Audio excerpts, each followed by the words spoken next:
West.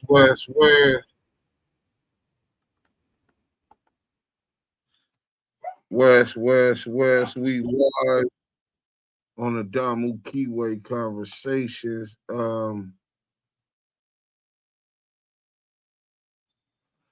Oh my goodness.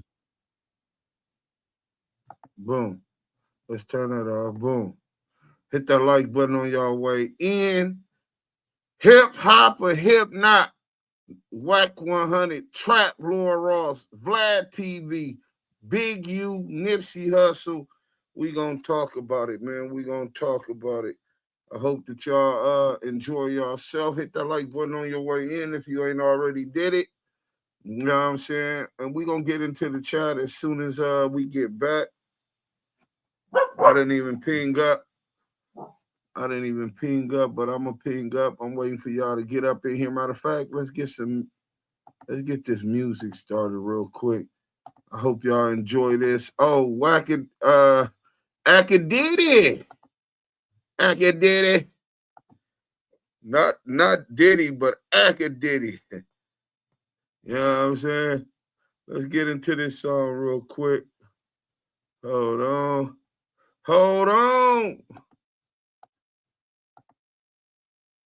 Let's get to this real quick. Akademiks. Like Akademiks mixed with Diddy, as in the diddler, as in hit that like button on y'all way in, man. If not, we'll be sitting here. You know what I'm saying? My wound ain't fully healed. You know what I'm saying? But after surgery, we gonna do this. I got y'all. Hey, shout out to Screwface Jeans. Y'all go subscribe to a real hip hop show. We needed this. Arrested yesterday. We up today. About the love he gives to me. Where do The Akademiks strikes again. Goodbye, my friend. It's like the last scene from Mice and Men. Let's slow it down for my revenge. You about to die again. This ain't the type of bridge you try to mend. Tell me again, what kind of man go sexualize a champ? Or you was trolling? These the type of jokes that make you smile? It's sickening. He's 15. Is that your type of style? How you can't tell that boy was uncomfortable? I wanted to box you down. Maybe because I'm a father now. Our predators are all around, but I don't got no tolerance when your offense involves a child. But it's okay because you paid him right. Take him to trial. Ain't that the same thing that pimps be saying? That's kind of wild. And after all of that, the fathers want to... Y'all paying attention? He's frying Akademiks. Hit that like button. Let's go. Start this back over. I bring you the final installment of what we're now referring to as the autopsy of a bad body. I gotta talk to you about the love he gives to me. Where do The Akademiks strikes again. Goodbye, my friend. It's like the last scene from Mice and Men. Let's slow it down for my revenge. You about to die again. This ain't the type of bridge you try to mend. Tell me again, what kind of man go sexualize a champ? Or you was trolling? These the type of jokes that make you smile? It's sickening. He's 15. Is that your type of style? How you can't tell that boy was uncomfortable? I wanted to box you down. Maybe because I'm a father now. Our predators are all around, but I don't got no tolerance when your offense involves a child. But it's okay because you paid him right. Take him to trial. Ain't that the same thing that pimps be saying? That's kind of wild. And after all of that, the fathers want to hawk you down. That's just my 2 cents. My penny's wise. I'm trying to walk this clown. You so busy trying to be young, you forgot you're not a child. Them things you said about bad baby are gonna haunt you now. Akademiks strikes again.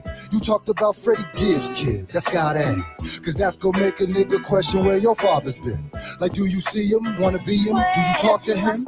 Or is his lack of affection why you be arguing with all these fucking rappers all the time? I know it bothers him. Probably see his dad yelling at him when Meek talked to him. Now we gobbling Drake cause of daddy issues, obviously. Told us he was sexually trolling. I was like, fam. Saucy Santana trolled you and you cried on cam. That kid acted more mature than your whole camp. Damn, let me find out Nora's more of a man. And it don't matter if he a boy. What kind of excuse is that? You don't see the abuse in that? Ain't that how Lil Boom got snatched? And Tekashi's in your posse, but I'm cool with that. I expect trash to be around the sewer ring. R.I.P. Newski, when he died, you called that boy a coon. How'd you get Dirk up in a room without you getting boomed? You blew up off disrespect, laughing at the wars of feuds. Niggas getting mortal wounds, why you getting all the views? Don't apologize for war on Chirac, that's not the move. If you really sorry, take it down, that's what you not gonna do. The alcoholic strikes again. Hennessy's really your enemy, it is not your friend. You need the shit to speak your shit, but when's it all gonna end? It's like your whole career you just been on an awful bench. You awful cringe, and we know all your friends conditional. They say you had to pay your ex to stick with you. It's pitiful, it's lit for you. Drake got you buzzing like a Lil B. Shit. And all it cost was your credibility. Nipsey said that you was gonna self-destruct literally. The fact that he ain't here to see it's really killing me. Dang. I hate it had to be this way. Till I think of what was Z to say. Nasty nigga, your downfall is our joy. And now it makes sense that your favorite rapper's the boy. Nobody really likes you, my nigga, let's not be coy. They don't choose you, they just use you, let's put it all on the floor. If nobody ever told you, I'ma tell it to you raw. If you ain't exploit a war, we wouldn't know who you are. Now the problem is you built too many enemies for sure. Is the money really worth not going outside anymore? Cause you scared some little boy from Chicago with little toys who's mad that you laughed at his dead uncle when he was 4? Damn. And an apology is frivolous. When you was in your 30s when you did the shit, you was preying on his innocence. You know your legacy is villainous. When they tell your story, you'll be feeling this. Cause you ain't famous, dog, you infamous. And maybe no woman wanna give you kids, but if they did, what you did would get you sick, bitch. Even if they didn't, we still should, man. Everything is election. You know how these niggas be. Where do I hold the land to see? If Max said he wanted to try the dude, will you let you? No. Why not? Yo, you always wanted me to be next to you. Now I could be inside you. Yo, if Max got a sister and she threw you, would you smash her? He already has a sister. All right, if she threw you, would you smash her? No, because I'm 15. What I mean, if you think about it in the bigger scheme of things, there's not much difference between a 20 or a 17 or a 21 and a 17. Just kind of mean one's a minor and one's not a minor. But I will say, listen, I adopted this word. I think it was fine. I said, listen, man, as long as the chick got a college ID, she's getting. I don't care if she's 17. I don't care if she's 17 and a half. I don't care if she just turned 17. Maddie got big titties for a 15-year-old. Hashtag Akademiks in the chat. Hashtag Akademiks in the chat. You know what I'm saying? And that's the number for missing and exploited children. 800-843-5678. You know what I'm saying? You know, but so today we getting ready to fry these pieces of shit. You know what I'm saying? You got the boy Traplore Ross. Oh, we gonna get into him. You got Akademiks, you know what I'm saying? You got Adam 16, you know what I'm saying? And what the real question is, why do these dudes have the loudest voice in hip-hop when none of them really come from our hip-hop? We're going to get into Vlad and Adam and Traplore and no whack full of shit. I can only imagine what they three-way conversation be about when they talking about what. And I don't even care what they talk about, whack. They all commiserate with them. I think they all PDFs. You know what I'm saying? They all got some, except Vlad. I haven't heard nothing about Vlad as far as that goes with underage women. Rest in peace to Nipsey. We're going to get into that too. What up, everybody? Doing well, Lou. How you doing? I'm ready to laugh at all the things you are about to say. Yeah. Oh, this isn't Yayo. This has been took over by the tape recording of Damu Kiwe Conversations. Please tune in live. Thank you. Hey, yeah. What's going on, I don't brother? know where they at, bro. Hey, man, listen. Hey, we on Clubhouse with it? Yes, sir. Hey, man, salute to everybody on Clubhouse. Y'all know how it's going down, man. Salute to everybody on Clubhouse. If you on stage, make sure you share the room 3 times. So in that hallway, we can get our shine, man. Salute to the mods and salute to the goo. Man, salute to the chat. Y'all already know that's where it's at. We on YouTube Live with a salute to the chat. Y'all know that's where it's at. Salute to the Blue Wrench mob that's on their job. And if you're a friend that tapped in for the first time, make sure you like, comment, and subscribe to this content. Y'all see the title, Damu Kiwe Conversations, WACK100-TRAPLOREROSS-VLADTV-BIG, Adam 22, and all the rest of them goofballs. Y'all know what it is, man. Y'all sitting with the two hottest podcasters on YouTube, man, with the receipts being the authentic voices of the culture and the West Coast. Damu Kiwe Conversations. Hey, y'all, what if I told you that a mountaineer, A mountaineer, salute Michael Cox, a mountaineer who had no contributions other than this song ended up claiming to be one of the kings and the voice, J-Boy TV salute, of hip-hop and our culture. What would you think? Wait, first let me let you hear the song. Maybe that'll put everything in perspective, bro. So this is Traplore Ross. Hold on. These dudes is parasites. Traplore Ross. He's from hold on. I need to close that out first. Where that song at? Big Sykes. Hey, you ain't never lied. Bro, hit that like button. I see y'all coming in. Man, y'all ain't gonna want to miss this one. Trust me. This gonna be a classic. You know what I'm saying? We gonna go on SoundCloud to Traplore Ross, because I don't think Yael understands how bad this is. Like, this dude said, well, the kings of hip-hop, we are the biggest voices in hip-hop, all met on No Jumper, talking about Vladimir, the red Russian KGB operative, right? People, you go on the deepest parts of the internet, the conspiracy theorists, and they say that Vladimir parents were part of the Kremlin. You know what I'm saying? KGB operatives. You know what I'm saying? Then you got Akademiks mixing Akademiks with Diddy, the diddler. You know what I'm saying? So maybe he had, you know, he running trains. Woo, woo, woo, woo. He running trains with other men at 30, 40, 30 plus, almost 40, like he's still a teenager. I wonder if he got his girlfriend taking the cum off of her face, wiping it on his nipples. You know what I'm saying? Oh my gosh, that's bro, idiot. that's what the diddler was doing. Vlad is our #1 interrogator. YouTube police department. Damn. Ain't even got to them being on police shit so far. We just on this, but look at this picture. You see how this dude look? Pretty much, I don't think nothing about that picture screams hip hop to me. He's from London, United Kingdom, right? Not saying that people in the UK can't have hip hop bone in them, but I don't read hip hop or get that vibe coming from him. Well, maybe his music speaks more hip hop. Let me play this song released 5 years ago.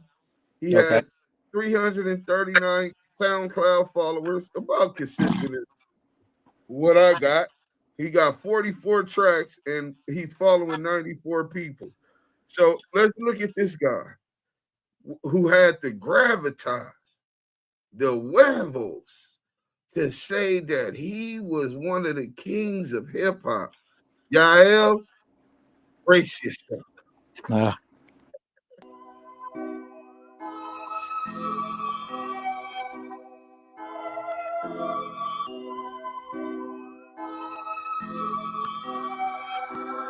I love Chris Rich.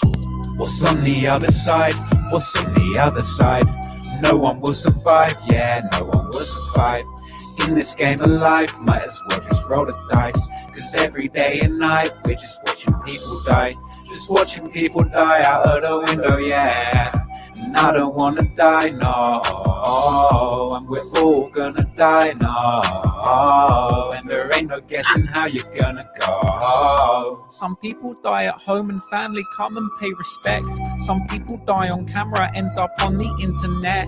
Get shot up in the head, you won't even know you're dead, but that clip goes up online and gets played all over again. Dying in your sleep, that's something I'd recommend. Saw a guy in India, semi-truck drove over his head. Saw a guy in Philippines got crushed under cement. I've seen gang members in London die from knife wounds to the leg, or knife wounds to the chest, knife wounds to the neck. One had a knife up in his back, didn't even know that it was there. Dying in a plane crash is a fear of mine, especially at the end of the flight. Now I'm dead and wasted time. What's on the other side? What's on the other side? Do it no more, one but I will have to survive. give you a full verse and a hook from Traplore Ross, the king of hip hop. Hey, Yael, tell me what you think about that. Nice hip hop vibe. I mean, what's going on? I want to say I lost some brain cells, and it was just remarkably horrible. I will never ever. I listen to Roddy before I listen to that, but I don't. But wait, there's more. Hold on. Let me say this. Hold on. What's on the other side? What's on the other side? I think I got a needle in my eye. I want to cry. This guy just got me fried. My brain is fucking fried. And I don't fucking know why I had to listen twice. This guy is fucking trash. I need to whoop his ass. Like, bro, sit the fuck. Hey, listen, bro. All that. Oh my. How can I say it, bro? It's like that. He want to be a Machine Gun Kelly, like, I don't know what that shit's trash, bro. You're trash. You don't speak no volumes in our culture. You show as hell. My little brother rap better than that. Bro, I could freestyle better than that, and I'm a writer. I'm not a freestyler, but I could freestyle better than that, bro. You know what I'm saying? That nigga is garbage. Somebody says, I for on the other side, this nigga made me cry. Now I wish I could just die. Listen to it once, I can't listen to it twice. Why he even try? Man, he isn't half as nice. We're gonna freestyle and clown you. You weak as fuck. I just did it in yo whatever the fuck you call that. Bro, sit the fuck down. Take some pointers and don't take no more studio sessions. Bro, that dude had no soul, no rhythm, no melody, no nothing. He could catch the end of every beat with a cat in the hat rap, but this dude was releasing music like this and thought that from that he should be the king of hip hop. You gotta be a real white motherfucker with ties to the king to feel so entitled, right? That I'm the king. I need to be the king of hip hop in the United States. You're a fucking immigrant, bro. You're not even from over here where hip hop started. What the fuck you know about hip hop, nigga? This shit is crazy. Dudes, can we get a poll in the chat? How much of you guys like my rap? Please let me know. Would you want me to rap like that again? Would you want me to We already got a poll. My bad for not even mentioning it. Right. So the poll we got, the question is, bear with me. The question is, should weirdos not from our community have the loudest voice / platforms in hip hop? 80%, 87% of the chat have voted. 71 people voted. Y'all get active in it. 87% said no. 4% said yes. I guess that's Traplore Ross and his 4%. And then 9% say that it's institutionalized racism. Hey, man, go ahead. Well, I just want to say this. I want to say this. You guys. I just want to let you know, Lord, don't never put me down because I've really tried hard to try doing music for you guys, and I want to be the voice of the culture. I want to be the voice of the culture. I want to be the culture, and I want to coach and not a vulture. So don't make the pedal abort me anymore. I really want to try to help you guys out, and I hope to see you guys on the other side. Traplore Ross, I'm out. Peace. Hey, and in that part, Bruce said, Traplore started that serial killer rhetoric to refer to gangbangers. Oh, Snitch ass send me the bull with his 18 bodies is just regular. Yeah, well, you know, they want to criminalize us. I'm quite sure he receives donations and funds for his services of painting such narratives to criminalize us. How else do you believe, do you think that the prison industrial complex makes and secures billions of dollars annually? You know what I'm saying? This is what they do, going on stereotypes, prejudicial stereotypes that they push throughout the media. If they used to do it on TV, you don't think that they invest into some of these content creators on the YouTube modern day? But hold on, we live, bro. Mute up real quick. Okay, all right. So Traplore Star. So salute to you on that one. I want y'all to hear Nip, man.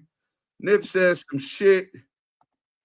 And then we gonna get back to old Traplore Ross. Oh, not again. Oh, fuck. I want to get back on. No, you can go ahead and sit in the goo because I just told you we live. So since you don't understand that, I'll give you some understanding. Go subscribe for the Suwoop tube. You know what I'm saying? So look. Thank you, Mo Hill. Appreciate that. Hey, Deuce, I think we should just probably do another one. How boy got another record for me? No, I got some clear crumpets. I got one of our own, South Central own, man, Los Angeles. Stand up, rest in peace, Nip Hussle the Great. And we gonna definitely get into this one, man, because this was some nasty work, man. Even back then, Nip seen the problem with this in hip hop culture. Let's talk about it. An interview recently. I already know what you're going to say. Which one? With Akademiks? Yeah, Akademiks. What did he do this time? Everybody got some beef with Akademiks. I don't got beef with dude. Yeah. I'm going to call a spade, bro. Yeah. You know what I'm saying? And one thing I get personally offended by, bro, you got young kids that come from nothing, that change their family life, you know, that change their own life, that, you know, avoid death in jail through hip hop. So I don't like people playing with it. You know what I'm saying? I don't like, you know, I had an issue with Complex that I was very vocal about because I felt they was taking a bougie approach to artists. And we don't. My thing is like, you know, number one, only your parents could put their hands on you, right? Because they raised you, right? And they put the love in you. That's why only your parents. That's why you only respect an ass whooping from your mama or your daddy. Right. They did shit to balance that. Fed you, clothed you, taught you right from wrong. So you're gonna take the discipline, right? Critique. So for me, it's like if you ain't come from hip hop culture, real. If you don't come from where this thing started, if you don't come from the energy that created this thing, and that people are drawn to this thing because of, be careful how you critique this thing, bro. Because your opinion has not been validated. Yeah. You feel me? Yeah. It hasn't been validated. So when I hear some, hey, did you just hear what he said? Your opinion has not been validated. You know who validates it? Sell out niggas like WACK100, who cater to people not from our community because those from within our community don't go for and support his bullshit, right? This nigga said, let me ask you this, y'all. Imagine I grew up in, let's just say, Stockton, California, right? Stockton is really vicious and whatever. It's another ghetto in California.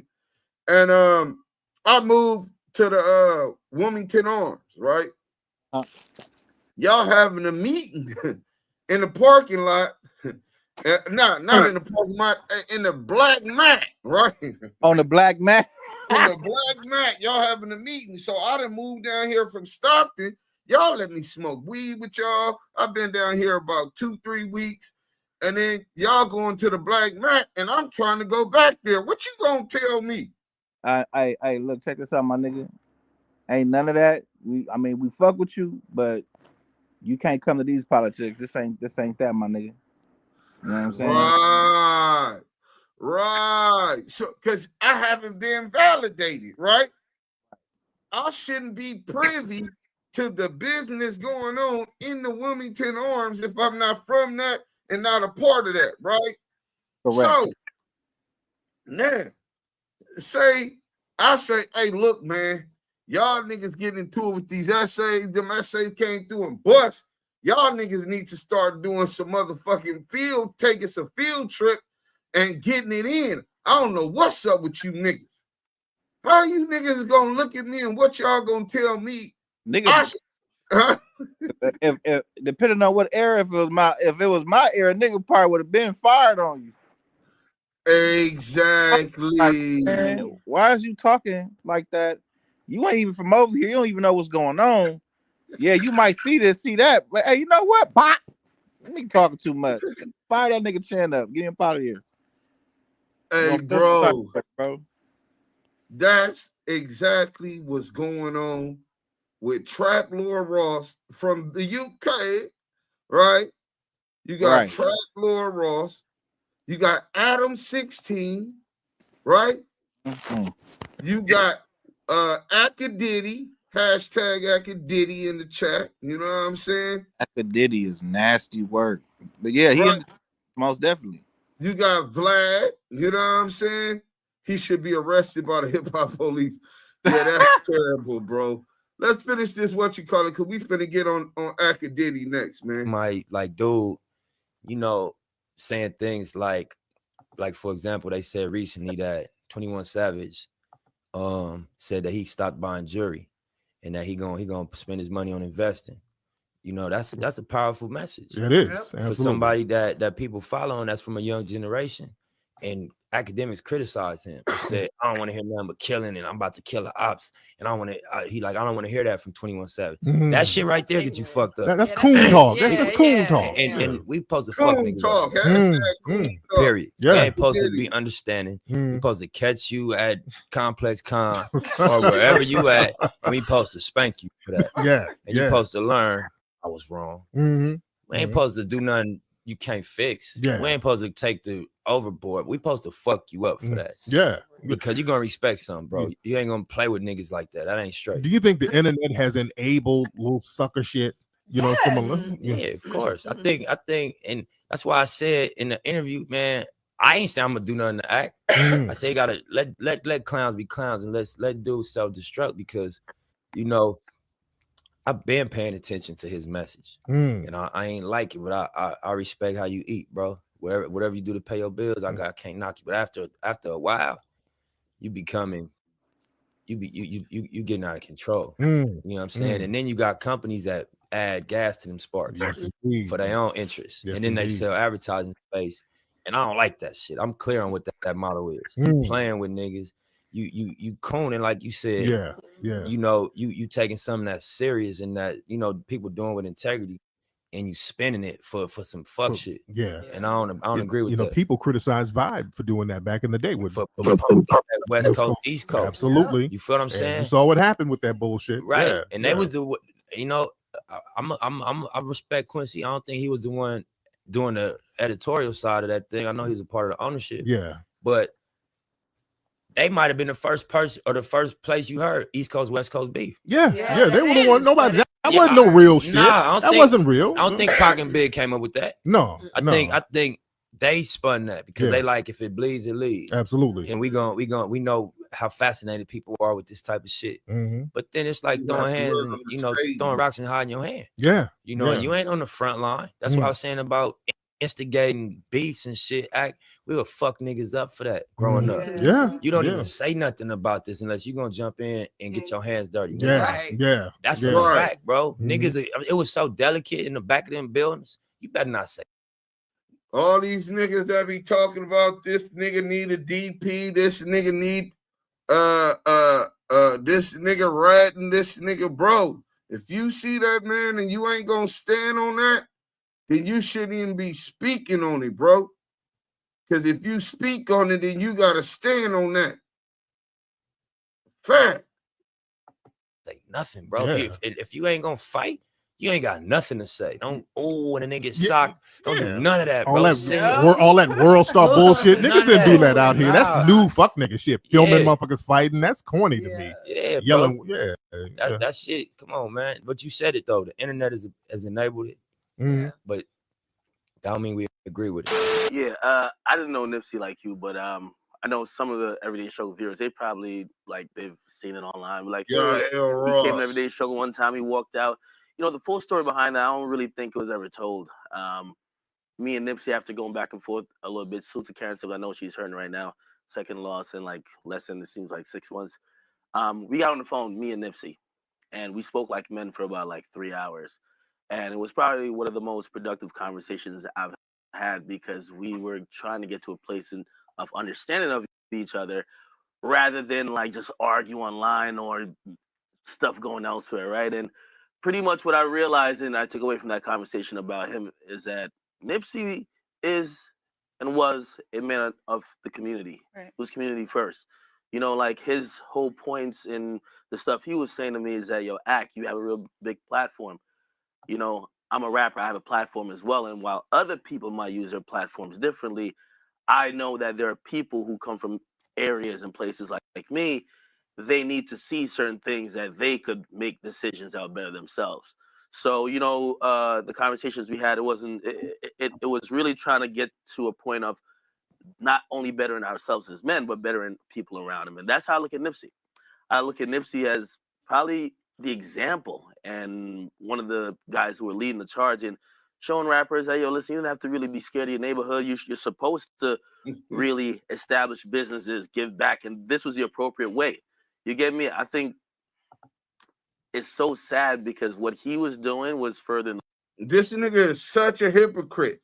So he understands that Nipsey was the example. A nigga that achieves wealth, who comes from nothing and comes back and establishes business in his community. So why does he always say that these rappers that get killed is dumb for going back to their hood? You're supposed to run away for it. Run away from the hood. No, nigga, that's stupid. You can finally get some resources. You know that what resources is needed in this community, and you don't help build that community. You run away from that. You's a sellout, just like this nigga. But he tries to push that narrative to the youth, these young brothers that come up rapping, as if that's what they're supposed to do. Let's go.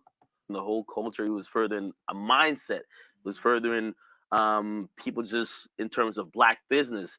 And to see this happen, you know, it's like we were taking like a couple steps forward, and now it's like almost, it seems ruined. It's pretty disgusting. I'll say, like, for me, it was a privilege to have known this man. Like, I got a chance, you know, when I used to manage Dave East, like, we went to his neighborhood. I'm talking about like 63rd and Crenshaw, on his block, while he shot a video. Went to his studio later. I'm like, yo, this studio is pretty nice. He like, yo, my homeboy, like, he does all the work. If you ever want to build one, we're flying out to New York. You let me know when you're ready. Like, he always was just eager to give you any knowledge you could on how to further yourself or further anything you was doing. And he would just ask, like, but every time I'm on the show and I wear, like, you know, Slauson hat, stuff like that, is because, like, to keep his brand going. Right. You know what I mean? Because he's supported mine, and he's been like that forever. Like, no, I went down like a YouTube hole last night watching one of his very, very old interviews, because I've only had brief encounters with him, like interviews, and he's very polite. You know what I mean? You always learn a lot from him. And even this video must have been at minimum 10 years old. He looks like a baby in it, and he's already talking about how he doesn't want to waste his money on chains and jewelry and cars. Hey, we got a super chat, y'all. Most definitely. Let me get to that, man, real quick. Hold on, y'all. We got C Rails W with the $10 super chat. I'm late to the party, but let me read that again. I'm late to the party. Did the real ones share their thoughts on Tory's case? Word is, DNA says there is 0% chance his DNA is on the weapon. And the unstable creature says she fired the weapon. Hey, man, That could be a very concurrent statement. Hey, man, CRLW, man, we appreciate the $10 super chat. Anything and everything that is given to the Damu Kiwe Conversation team is highly appreciated. Salute to you, your family, and your tribe. Salute, C-Rails. And no, we haven't spoke on that. That's a whole nother thing. We got a lot to get through on this one. We'll catch up with it, though. I might do a early live tomorrow. Might do a double live tomorrow. But let's finish this real quick. That's pretty much it. They go in there. That let you know a little bit of how Nip was going through it with this weirdo. So let's get into this. While we on the Nip. Active in the chat, hit that like button if you're just coming in. Welcome to the Damu Kiwe Conversation. Cut Different said, DJ Akademiks, why you let WACK100 disrespect Nipsey on your platform? So let's get on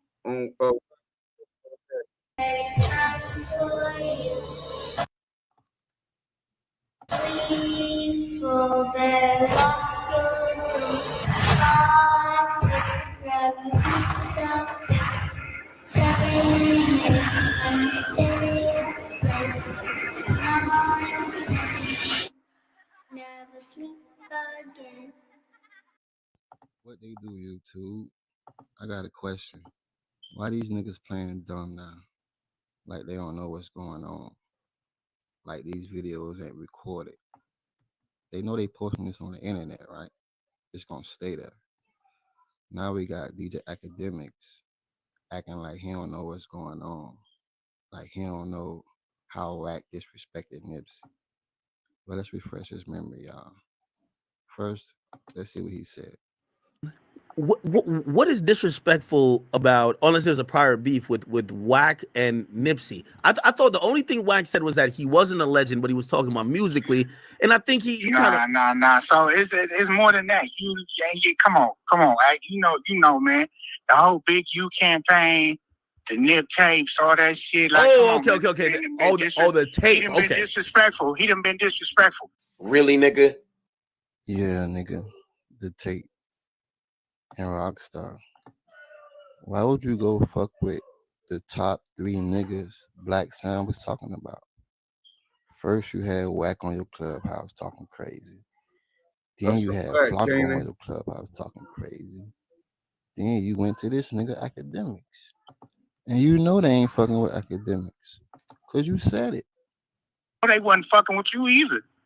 What? Niggas gonna be mad at me after this one. Wait, you're lying. You know what I'm saying? Wait, no. Come on, man. No. Nip just spoke openly about you, nigga. Come on. No. Stop doing that. Hold on. Don't do that. No. But I've said openly, and this actually happened. You know Karen. I would hope you know Karen Civil. Karen, like, you know, people like to put out those Nipsey clips, and because he passed away, I don't really respond, because people try to weaponize that. After those clips, me and him got on the phone. We spoke for damn near 2 hours on the behest and with Karen Civil. Who is this after the when he came on the show? And yes, after, of course, yes, after. This is, I'm telling you, okay. by the time Nipsey passed away, we had a conversation. Karen Civil, she would never get on and say that never happened. I'm telling you, we talked. You know what? The whole conversation was, you got a platform. Some things I disagree with, and that's why I use my platform. I've spoken against you, but we both Black men, and we came to a place of mutual respect during that conversation. But again, I understand too. You know, people love. Yeah, nigga, and we don't forget. Now let me give y'all a little background on this. When WACK100 was on Clubhouse, he ain't really had no voice. Nobody wasn't really paying his ass no attention. So when this shit started, he had to go somewhere big to spread it out. And where did he go? DJ Akademiks. A lot of people are mad at you though, because they mad. It's the Nipsey thing. What? No. You can't be mad at me. Hey, listen. I've been making sure for 3 years it didn't come out. Be mad at Hassan. His embarrassment was so great. he didn't give a fuck about Nipsey. Wait, hold on. You said he got you on tape calling Nipsey a rat. Let's keep it real. Listen, his embarrassment is so great. He didn't give a fuck about Nipsey. He got mad because of the embarrassment of this podcast show on your platform. And by the way, yo, hold on. Go ahead. I could have been talked about this shit. I'm the only nigga on the face of this earth who been keeping it from coming out. This nigga ain't no Crip or no Blood who own this shit. It ain't in my possession. I don't want it in my possession. I just been seeing it and I advise this nigga on what he shouldn't do. That's it and that's all. So be mad at Hassan because he been having this shit for 3 months for what it looked like. Be mad at him. Yo, wait. I also said this though. I said, hey, and by the way, and I said this, you called me last night or 2 nights ago, and we had a conversation, and I said, couple nights. Yeah, and I was like, yo, Wack, I was interested to see how you would handle that question because you mentioned something of the sort to me too, as well. Of course, I didn't record you, but I heard about it. I was never going to speak about it because you know what? If I spoke about it, it's a bunch of niggas that it ain't nothing new, bro. So end of the day, it is what it is. What it is. Yeah, so I heard about it. I was never going like, yo, oh shit, because that was something that clearly that is very sacred. So can we agree? His embarrassment, his anger for this embarrassment, and he didn't want to deal with a man in person, was that great that Hassan didn't give a fuck about Nipsey. He put it out, not me. Well, I think for him, he declared war. He don't care who's the casualty at this point. Okay, that's cool. What he got to understand is I ain't losing no sleep. No, but that's what I was trying to say to you or him. For you, it's like he's down to bring other people into y'all situation that if y'all could just squash it, he won't be embarrassing other people. Because right now, Nipsey's baby mama, the first one, it's like she's going through it right now. Like you got to imagine people hitting up her page, yo, what's up with that? Bro, hey, yo, Akademiks, that's on me and him. That's on him, but you can stop it. Because he's trying to hurt you. He's trying to hurt you. He already did. Bro, that ain't hurt me. I'm not on the tape. Yep, but that's what I'm saying. He's trying to hurt you, but now he's hurting other people. So, bro, let me tell you when I saw he was weird. When the nigga said, yeah, Big U, Wack had me on the 3-way listening to You Didn't Know. Well, Wack, he also says that you and Big U was extorting Nipsey because y'all had the tape or whatever it is before Nipsey died. Akademiks. Nobody knew about the tape till after Nipsey was dead. So how you extorting them, bro? That's what he talking about. He said you told him down on the quote unquote tape. Never. He don't have that. He lying. Tell him to play what Wack said we was extorting him. Tape didn't come to play till after he was dead. Tape did not surface until after Nipsey was dead. Probably probably about 3 months after he was dead. And by the way, for everybody in here, listen, I'm having a real conversation. Somebody said, Axe, stop being a sucker. Axe Wack, why did he tell Hassan about Nipsey? I guess they're saying I wanted to. Okay. Any human being, listen, bro, this how it kicks. He asked me, so he wants to play y'all the whole tape. Yo, Wack, why you be tripping on Nipsey? Nigga, I don't trip on Nipsey. Fuck you talking about? Yeah, man, it's like you don't like it. Nigga, I ain't got nothing against Nipsey, my nigga. Okay. I just said he wasn't a fucking musical legend. We talking music. I said, bro, nigga, I'm the only nigga keeping this whole bullshit ass, this fucking sex tape, this fucking gay shit going on this tape from coming out, nigga. So I was tripping on him, it would have been out. I don't reap no benefits from this shit. Have to deal with this shit. We were talking. No, thank you, beautiful black lady. Or you were basically just saying, no, man, you were telling me niggas think I don't like it. Yeah, people don't think. Yeah, exactly. And what I tell you, I see. You were like, yo, you don't have you said it was a musical opinion, and I understand that because I make musical opinions all the time. And then you're like, yo, if I didn't like the dude, I would have done more shit to fuck over his legacy, including blah blah blah. Instead, I've been protecting it. Hassan let the cat out the bag. So he was asking me a question like you asked me a question. Same way he asked me, yo, man, Wack, could you help me build my platform? What can I do? Whatever the fuck he asked me. I said, yo, you got to hit these other podcasts. Cut different. Niggas just know you ran your content, bro. How does Wack got 3 sex tapes? How you got 3 sex tapes in possession? Hey, let me let you answer it. Yeah, You've been around me. The perception of me. Once you sit down and talk to me, which one is it? Because I'm one of these stupid ass. Yo, put it out. Because whatever I said, I didn't already say it to that side. They know. They know what I know. Nigga, the truth can never be considered disrespect. Bro. Yo, you came out and you actually, I thought you were gonna be like, oh, that's not my voice, it's whatever. You came out and said, fuck no, out of this here. is what it is. Nigga, I'm a Pacoima nigga. We don't do that. Original baby gangster, we don't do that. You stand on what it is, bro. Don't get mad at me, nigga. I'm not the director or the star of it, my nigga. And he the one exposed it, not me, nigga. I done had this conversation about this shit with several people, bro. Including you. There you go. Including them. His homies know. It's real shit. What it did bother. I seen a video of. Oh shit! I gotta send it back to him. I've been saving his career, bro. Nipsey got gang shit on him, bro. Also on my mom. This stuff, we got all the footage. Wow. Yeah, nigga, he paying a nigga to fuck his baby mama with him. His baby mama sucking the other nigga's dick. Nipsey behind the bitch fucking her.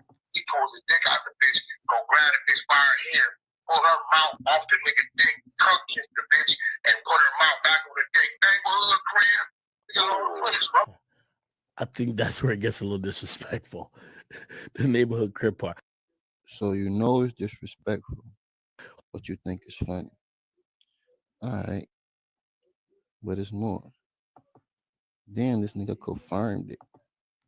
Paru, nigga, a Crip is naturally my enemy out the gate. Let's not forget that. So beefing with Big U is nothing new to me. Where he from? Okay then. Apparently he's strong out there, now, man. You think I'm lying about the tapes? What tape? The Nipsey tapes? You think I'm lying?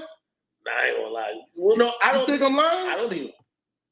Yeah, we can put some money. I'll fly. No, nigga, I'll fly that nigga in here tomorrow, nigga. The reason why I don't think you lying about that. You told me about that shit before. Way before. Nobody would make random shit like that. Bro, hold on, bro. Nobody would make Hold on. Let me show you something, man. Cause you my mans. I'm gonna make a phone call real quick, gang. He just called me. Now you think I'm playing? What that say? Oh, that's you see what it is? Yo.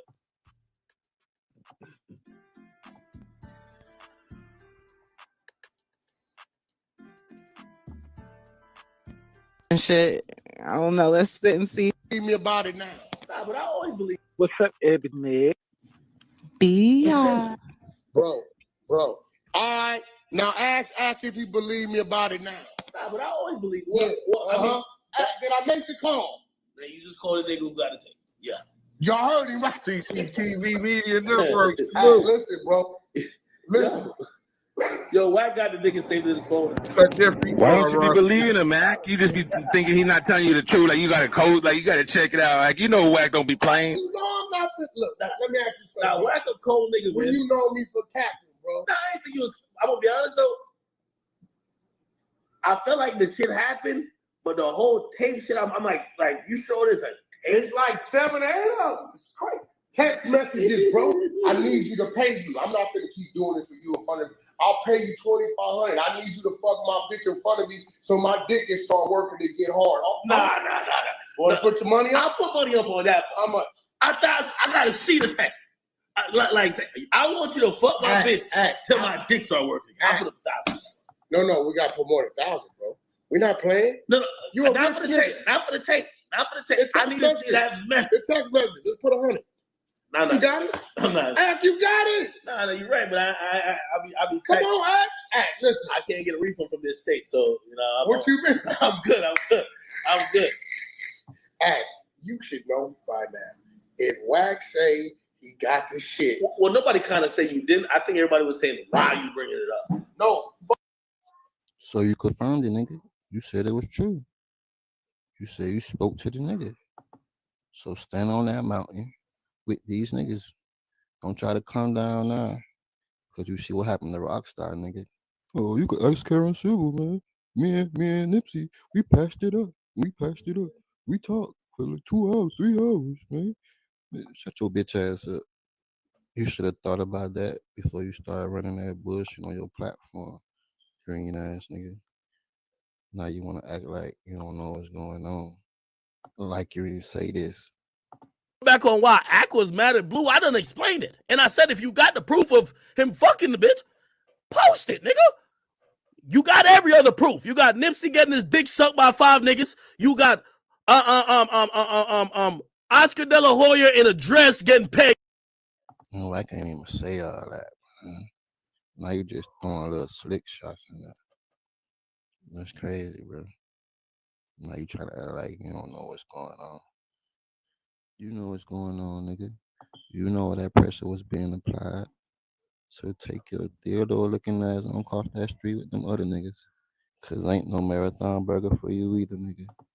And even if you and the late great Nip, God bless the dead, passed it up, let's never forget what Nip said, y'all. Yeah, he's a buster. He's a weirdo. Niggas will whoop his ass in real life. He behind the camera, and you gotta just let clowns be clowns, man.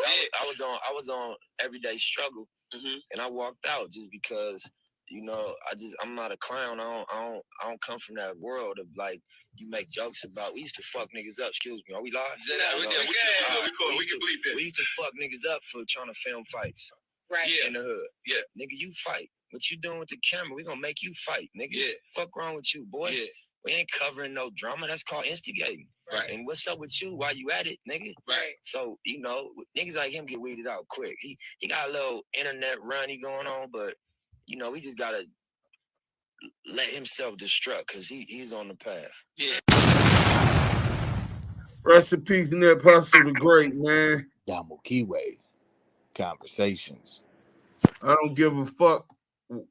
Why would a man try to attack a man after he's dead, bro? If that was the issue, you supposed to handle that while he was still alive. You know what I'm saying? Nigga, to address that. If not, nigga, you leave that where it's at, nigga. That shit is some coke. Yeah, hey, we live, Ocho. Hold up. So, let's get to this real quick. Yeah, man.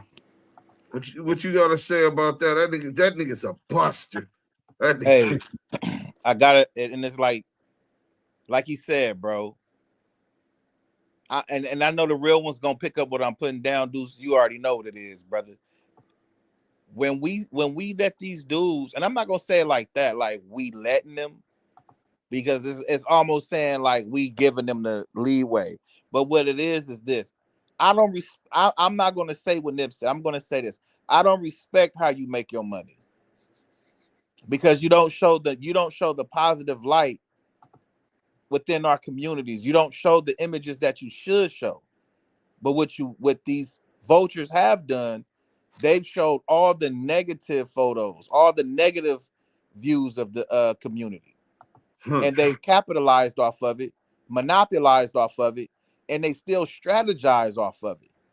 Not just that, but the secret snitching and openly, okaying that it is. It's like, you okay with this? So individuals like CS2 Back, and mainly who we're talking about is Academics, Wackadiddy or Akademiks.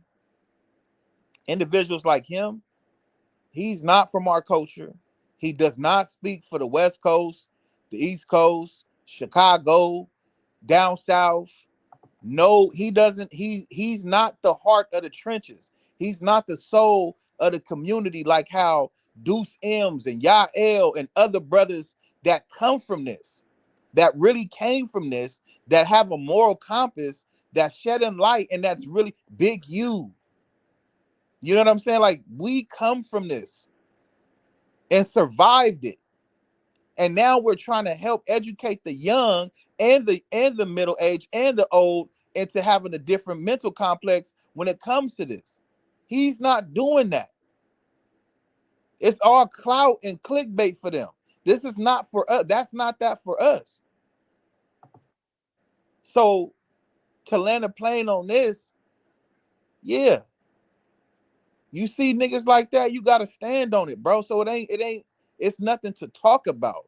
Because I'm saying it myself. I don't fuck with niggas like Akademiks and Diddy. I mean, WACK100-TRAPLOREROSS. I'm just, the name goes hand in hand, you know, the groomer. You know what I'm saying? They go hand in hand.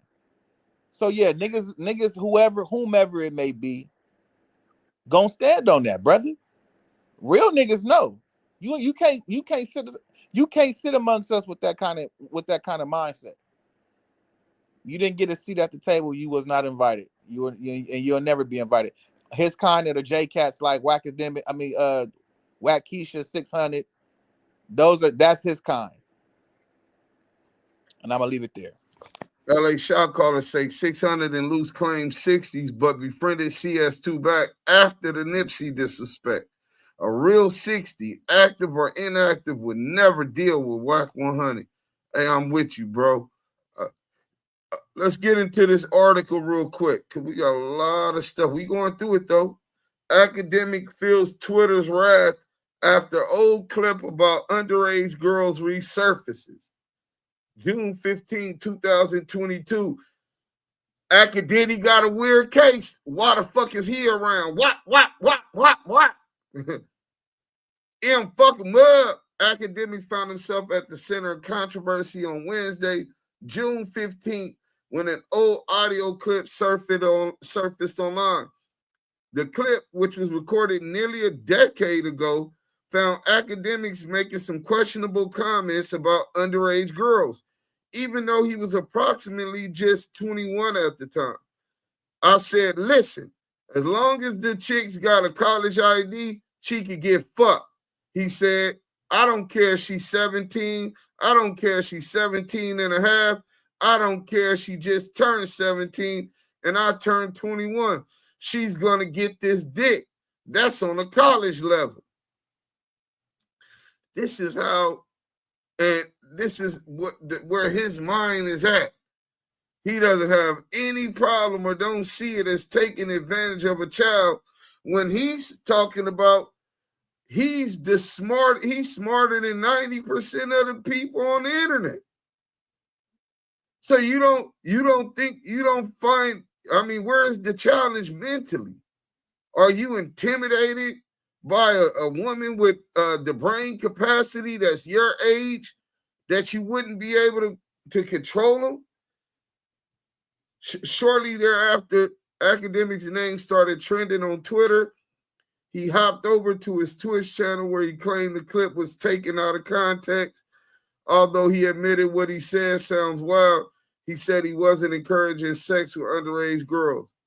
What I was trying to say is either you're 21 or 20 and someone's like 17, this is only in the college dynamic, right? He said, because they put 4 years of kids together, just like they do in high school. I said, usually there's not much of a difference.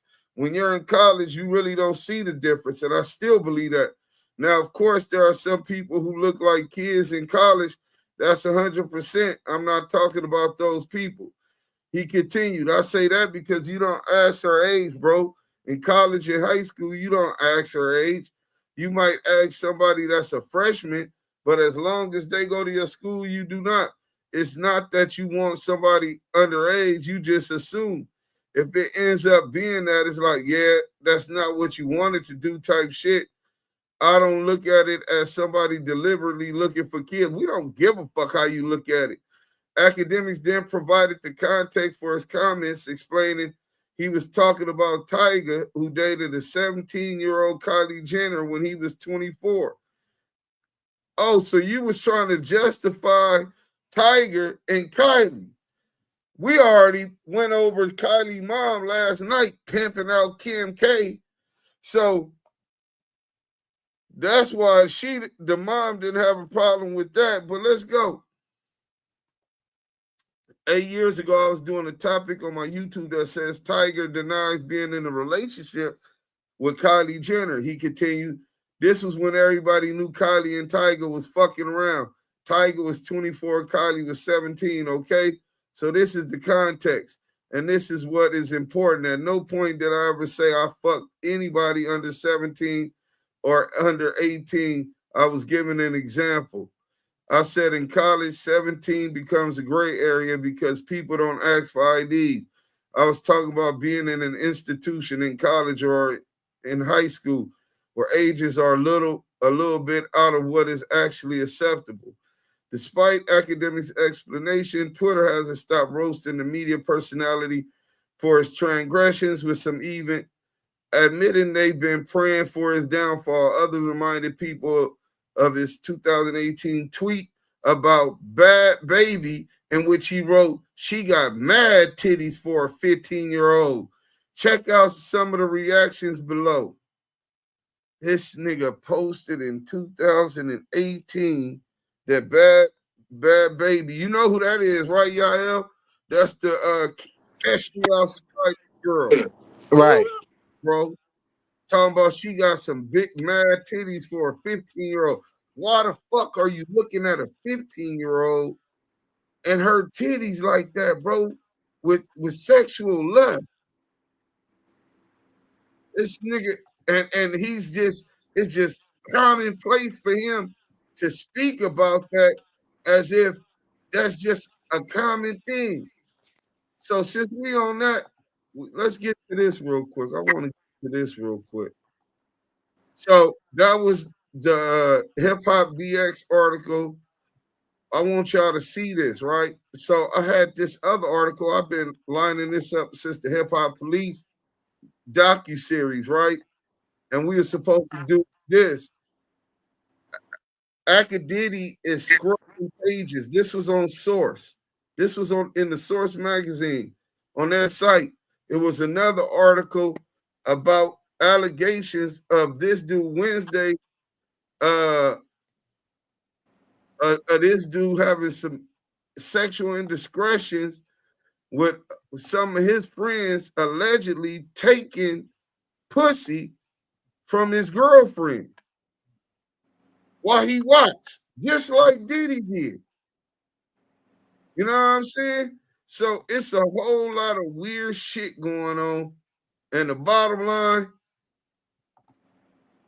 Akademiks got a weird case. Why the fuck is he around? But this is one of the kings of hip hop. This shit is nasty work. So let's get to this. Why hate Akademiks? Grooming, lies, manipulation. Let's get into it, man. Oh, it's a lot of people that despise this piece of shit, man. And I'm happy they do, because so do I. Let's go. Sexually provocative question. Now, beyond this perverse grooming disaster that Little Livingston has brought himself.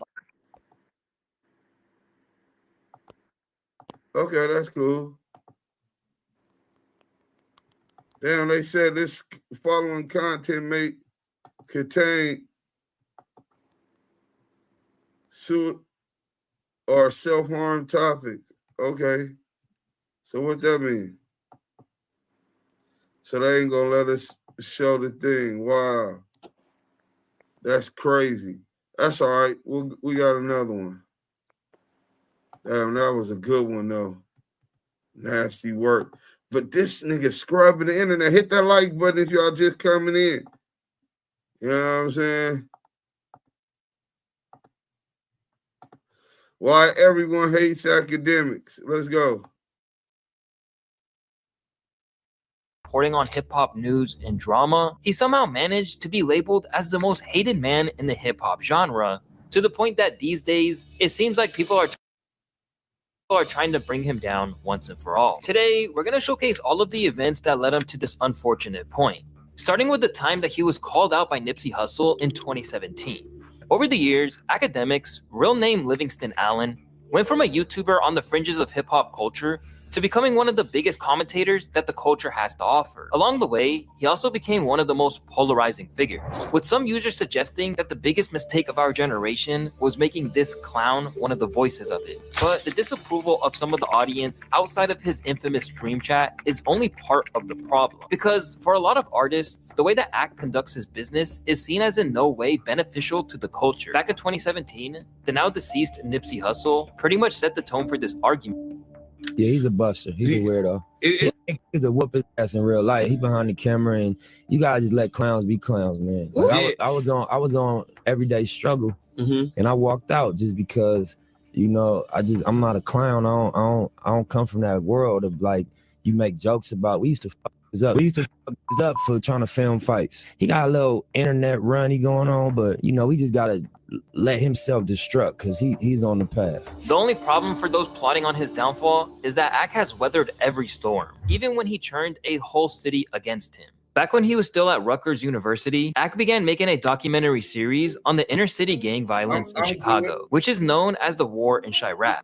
I should be Check all it the out way now. back See, tomorrow. niggas don't plan on living more than 10 to 15, maybe 20 years. 25, you're pushing it. 30, you definitely a senior citizen. Okay, at least in Chirac. Because he covered hip-hop, the argument was that this was about the emerging drill scene. But a lot of people he covered never picked up a mic in their lives. When discussing the purpose of the series, which ran for 3 years and got its own dedicated channel, ACK told Daily Dot that he wanted to show how stupid all of the violence was. You have to let people know that this is not even cool. This is ridiculous. You have to point out or use satire. And that's exactly what I've done. However, this comedic tone he used in the videos wasn't something that the people on the front lines or witnessing their friends lose their lives in O Block, Tukaville, and the other areas involved appreciated. Eventually, he came face to face with someone from Chicago, and he took the chance to let the world know how the people on the ground really felt about him.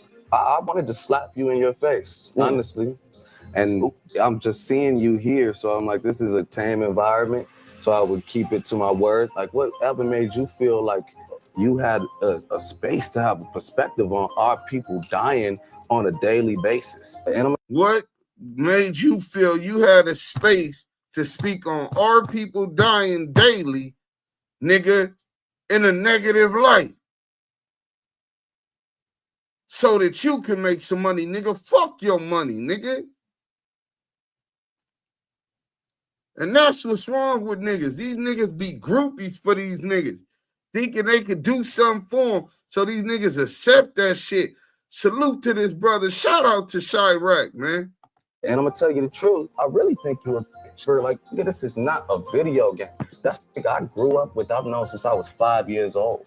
And to see you come on the internet with this corny little voice and make jokes about it, like, you know, I was waiting to see you. To this day, Vic Mensa still hasn't been able to let this go, calling ACK's channel a parasitic platform in February of 2023. His sentiments about how ACK used the Shy have been echoed by other Chi-Town rappers like G Herbo and 600 Breezy. You know what I'm saying? Akademiks always got me into some shit. Stop putting it together and I'm gonna get up with you, Akademiks. Although he managed to get some Chi-Town rappers onto his podcast over the years, such as Lil Durk, it's no surprise that he still has no plans to visit over fear of what would happen. I go to Chicago. You won't catch me to Chicago. And that's because of the whole Warren Chirac stuff? I think me covering Chicago, I've developed such a fear of it. But when he's not getting heat for using a whole city's heartache to make his name, he's catching flack for his obsession with numbers. Over the years, Akademiks has been so preoccupied with first week sales to point that, to him, it eclipses any discussion about artistry or the quality of music. And that's what the numbers do. The numbers just signifies who's consuming it. Let me ask you this question, right? This inherent question that goes outside music. If a tree falls in the woods and nobody hears, does it make a sound? If someone makes the most amazing music ever, but no one listens to it, is it that amazing? It's a mindset like this that has done damage to his credibility and his relationship. Like when he infamously said a legend like Young Thug wasn't a big dog in hip-hop because he sold under 100K. It also led to him losing an ally like NBA Youngboy, who was cool with him until he started going down that route with one of his projects. It says Akademiks, hey, like I give a fuck about numbers. I just dropped 2 weeks ago. This finna drop. I know I ain't worried about no numbers. This all you like to do is to get drunk and talk. That was gonna get you fucked up. But when it comes to Ack getting into hot water after commenting on someone's numbers, they don't come more infamous than his beef with Freddie Gibbs. It all started after Freddie Gibbs threw some shade at his former label boss, Jeezy, on a podcast, claiming that he was irrelevant. Without being asked to, Akademiks waded into the conversation and claimed that it was actually Gibbs who was irrelevant. I'm at the agree. I would definitely not let a rapper selling 30,000 think he got and could flex on me. Sorry, buddy. I've been working in this game. Ack might have been able to come out on top in most situations he found himself in up until then. But this time, he'd run into a master troll. In a Twitter war for the ages, Freddie labeled him a Teletubby and even sold merch which pictured him as one, as well as offering $5,000 to any woman who would openly admit to sleeping with him. Freddie also released some hilarious freestyle. Niggas ain't with me. When I catch academic, I'ma squeeze them titties. And overall, it seemed like Freddie had the last laugh, and Ack even admitted this on No Jumper. I had just moved into my crib, 8,000 square feet. So I'm like, wait, this guy think I'm in a basement stream? I'm like, yo, bro, I guarantee my crib bigger than your whole situation. So I'm talking, I'm like, yo, post your tax returns. I show the whole world how broke you rappers are and what's really going on. And he was just like, yo, listen, man, you look like this little Teletubby in this meme I'm gonna post. And then everyone's like, that's way funny. And I'm like, fuck. Besides, the hip-hop community had Freddie's back. Gibbs is respected worldwide. Who will remember Akademiks in 10 years? Nobody. The whole thing has made me love Freddie Gibbs even more. Even huge YouTubers like Anthony Fantano came out in defense of Freddie Gibbs. Meanwhile, Freddie Gibbs's responses to everything DJ Akademiks is saying. That's the article. Boy, shut the fuck up. You pay for sex.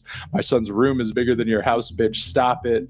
I'm not Vic Mensa. I want proof that you didn't have oral sex with Tekashi, so on and so forth. So everything Freddie is saying to him. But as he's proven time and time again, it's hard to keep Ack down. And eventually, he went on the offensive again, exposing Gibbs as having a cop for a dad.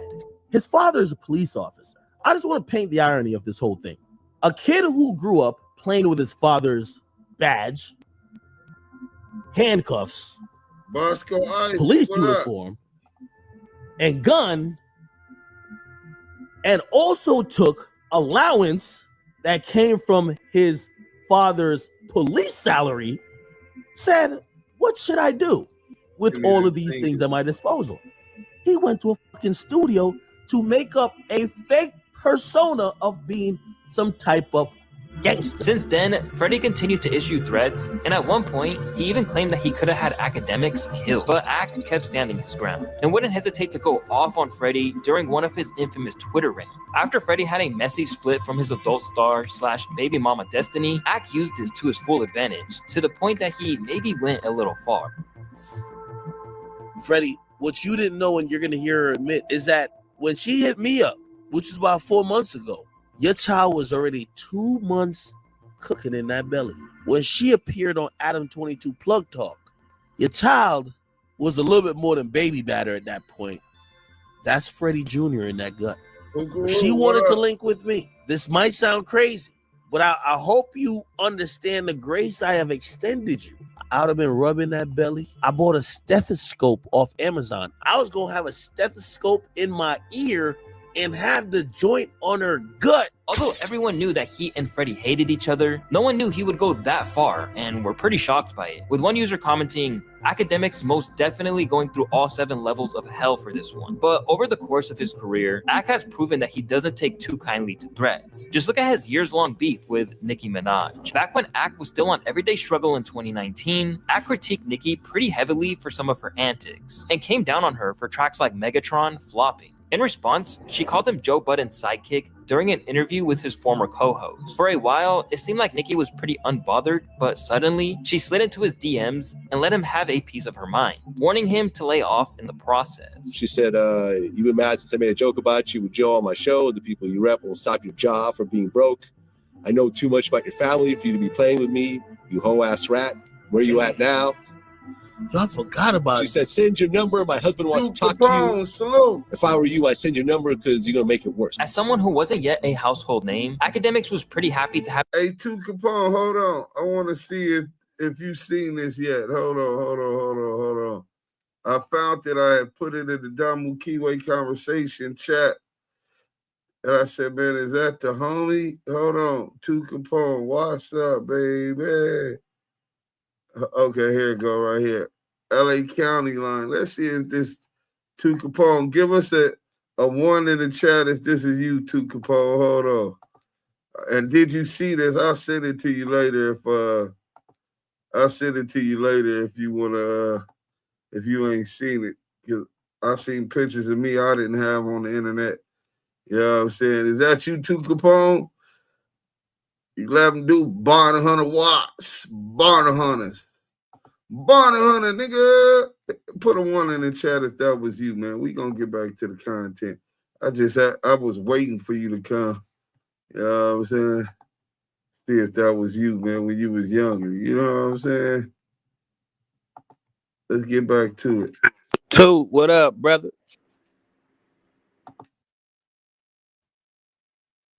Worse. This is signs of a downward spiral. Remember, she got at some journalist who criticized her, and eventually that journalist got fired. She got the right one. Like me, I like to keep it all the way public. This is how I came up, baby. Like, this is great. So she really just gave me content. Since then, AK has very rarely had any kind of word to say about Nicki Minaj. And after Nicki's husband was threatening Offset on her behalf, during the latest installment in her feud with Cardi B, AK went all the way off. I don't know nobody with a good story about Nicki. Nicki Minaj has continued to give a facade of her being a decent, nice person behind the scenes. For anybody who's had real interactions with her, they've realized that she doesn't see anybody as someone that she should respect. Definitely not as equals. Definitely not as someone that she can't control. And now, which is very sad, and this is why I'm so happy that she's being exposed, Nicki Minaj actually thinks that she's a gangster bully. Nicki Minaj actually thinks that because she married a top-ranking blood member of some set, she could threaten and intimidate people with that guy. She tried to do it to me. He only knows what he knows. Mac Baller Brand or Mac Baller Family now, I think. He's been crashed out multiple times before. It's the reason why he's on federal probation or parole. With fighting talk like that, it's no wonder that some people have questioned if AK is putting himself in serious danger by constantly getting lit off the Henny and running his mouth. You say you're a civilian, right? But yet you telling this to pull up. Oh yeah, that was him. Right? You inviting this to drama, and you saying when you get there, I ain't gonna do nothing to you. I'm just going to defend myself. But what if niggas actually pull up? Hold on, we got a 100 and the niggas actually pull that up. pulled up to our clubhouse room. Hey, slap bitches, you do understand you got the Damu Kiwe Conversation dick in your mouth, right? What are you doing on this side? Oh, you ain't got the heart to speak? Well, sit your bitch ass down in the goo. You niggas don't deserve to be on the same stage with real niggas anyway. Back to the content. Well, as he proved during his beef with Meek Mill, AK will also play the civilian card when it suits him. Akademiks canceled because he's a bad police and our culture don't need him, Meek tweeted in 2020. He also gassed a lot of beef that got people killed and hurt, and never donated $1 to the culture. After AK responded, saying that he wasn't in the position to cancel anyone, things escalated to the point that Meek basically implied that he was putting out a hit on him. But at this point, Akademiks immediately just stop snitching on yourself. Stop telling the world you're greenlighting people and just do what you have to do. When you say greenlighting, I send that to the police. I'm gonna be honest with you. Oh, wait, Meek Mill just told me in front of the world I'm greenlit? Okay, here's the cops. Hey, Meek Mill. Look, this nigga talk all that push shit, this immigrant come up here creating all these issues, right? Putting out all this negative energy, talking about the drill shit, the Chicago drill scene, inciting violence with other motherfuckers, then antagonize people, and then as soon as somebody's ready to hold his ass accountable, he calling the police. Hey, police, this is what Meek Mill said to me. Nasty work. No, that's his account. That's his people. He say I'm greenlit. How? Are you dumb? Since then, Meek has told Akademiks to stop posting him. But in typical AK fashion, he's completely ignored that request. While Meek was probably just sick of Ack's narrative on him, one rapper who's taken it a step further to the point that it may lead to the courtroom is Megan Thee Stallion. The saga all revolves around the Tory Lanez and Megan Thee Stallion incident where he shot her in the foot at a party in Los Angeles. The whole thing has been covered pretty extensively, so I'm not gonna go into too much detail here, but the bottom line is that from the start, Akademiks wasn't buying Meg's version of events. So once the proceedings got underway, Ack was fighting Tory's corner, quickly posting the news that the DNA evidence on the gun was inconclusive. Immediately, Meg fired back at Akademiks and claimed that there was no possible way he could have this information. Court ain't even started yet, so why are y'all ready to start lying? I know some of y'all blogs on payroll, but please don't get sued trying to create a hate campaign. Be a real journalist and post facts. Clearly, the threat of a lawsuit did nothing to scare Ack off, who came right back at her. You've been living off a narrative, and it's sad you made it where if Tory don't go to jail, you don't win. Over time, he went from making it about the trial to going deeper about her career. At The Stallion, you literally signed to a dude managed by a firm and signed to another conglomerate. You don't own nothing you put out. You literally won all your awards off this "you got shot" storyline. Get your masters back, then holla. Hated by Megan's fans, and even shaded by her lawyer that labeled his actions as nothing more than the dishonest machinations of a desperate man, Ack has remained defiant whenever talk of the lawsuit. Hey, tonight is the night, huh? We got another 100 EBTer over here. You professional dick puller, Oscar Mayer Mafia. What you doing up in here? Bring your bitch ass up on the stage. Oh, another PC case, just like his rat ass daddy. Let's get back to the content. Who came up. And if anything, he's gone even harder. Recently, when Megan claimed that her days of being promiscuous were over, he saw this as the perfect time to do an expose on her. Tory knew you was. By the way, Tory felt you was easy. I'm not speaking for Tory. I'm speaking on everything I've heard about that situation. You was easy. It was flying to him. He never had to do nothing. He never had to inconvenience himself. He didn't have to do, like, you left your team, flew on a private jet without security, anybody, to see him. You're paying tens of thousands to go see him, to get piped out at his spot. He's getting free. He's chilling. He don't care. At the moment, Megan hasn't responded to the latest claims, and she probably doesn't even have to, because by ignoring them, it contributes to the idea that he only picks on women like this. Just look at. So we're gonna end that there, and we're gonna utilize this part to transition a little bit off Act, only temporarily, as they're talking about Megan, and they're talking about Megan, and with all of the news going on with Tory Lanez, we definitely need to go ahead and take the time to go ahead and speak on this real quick, right? So let's go here.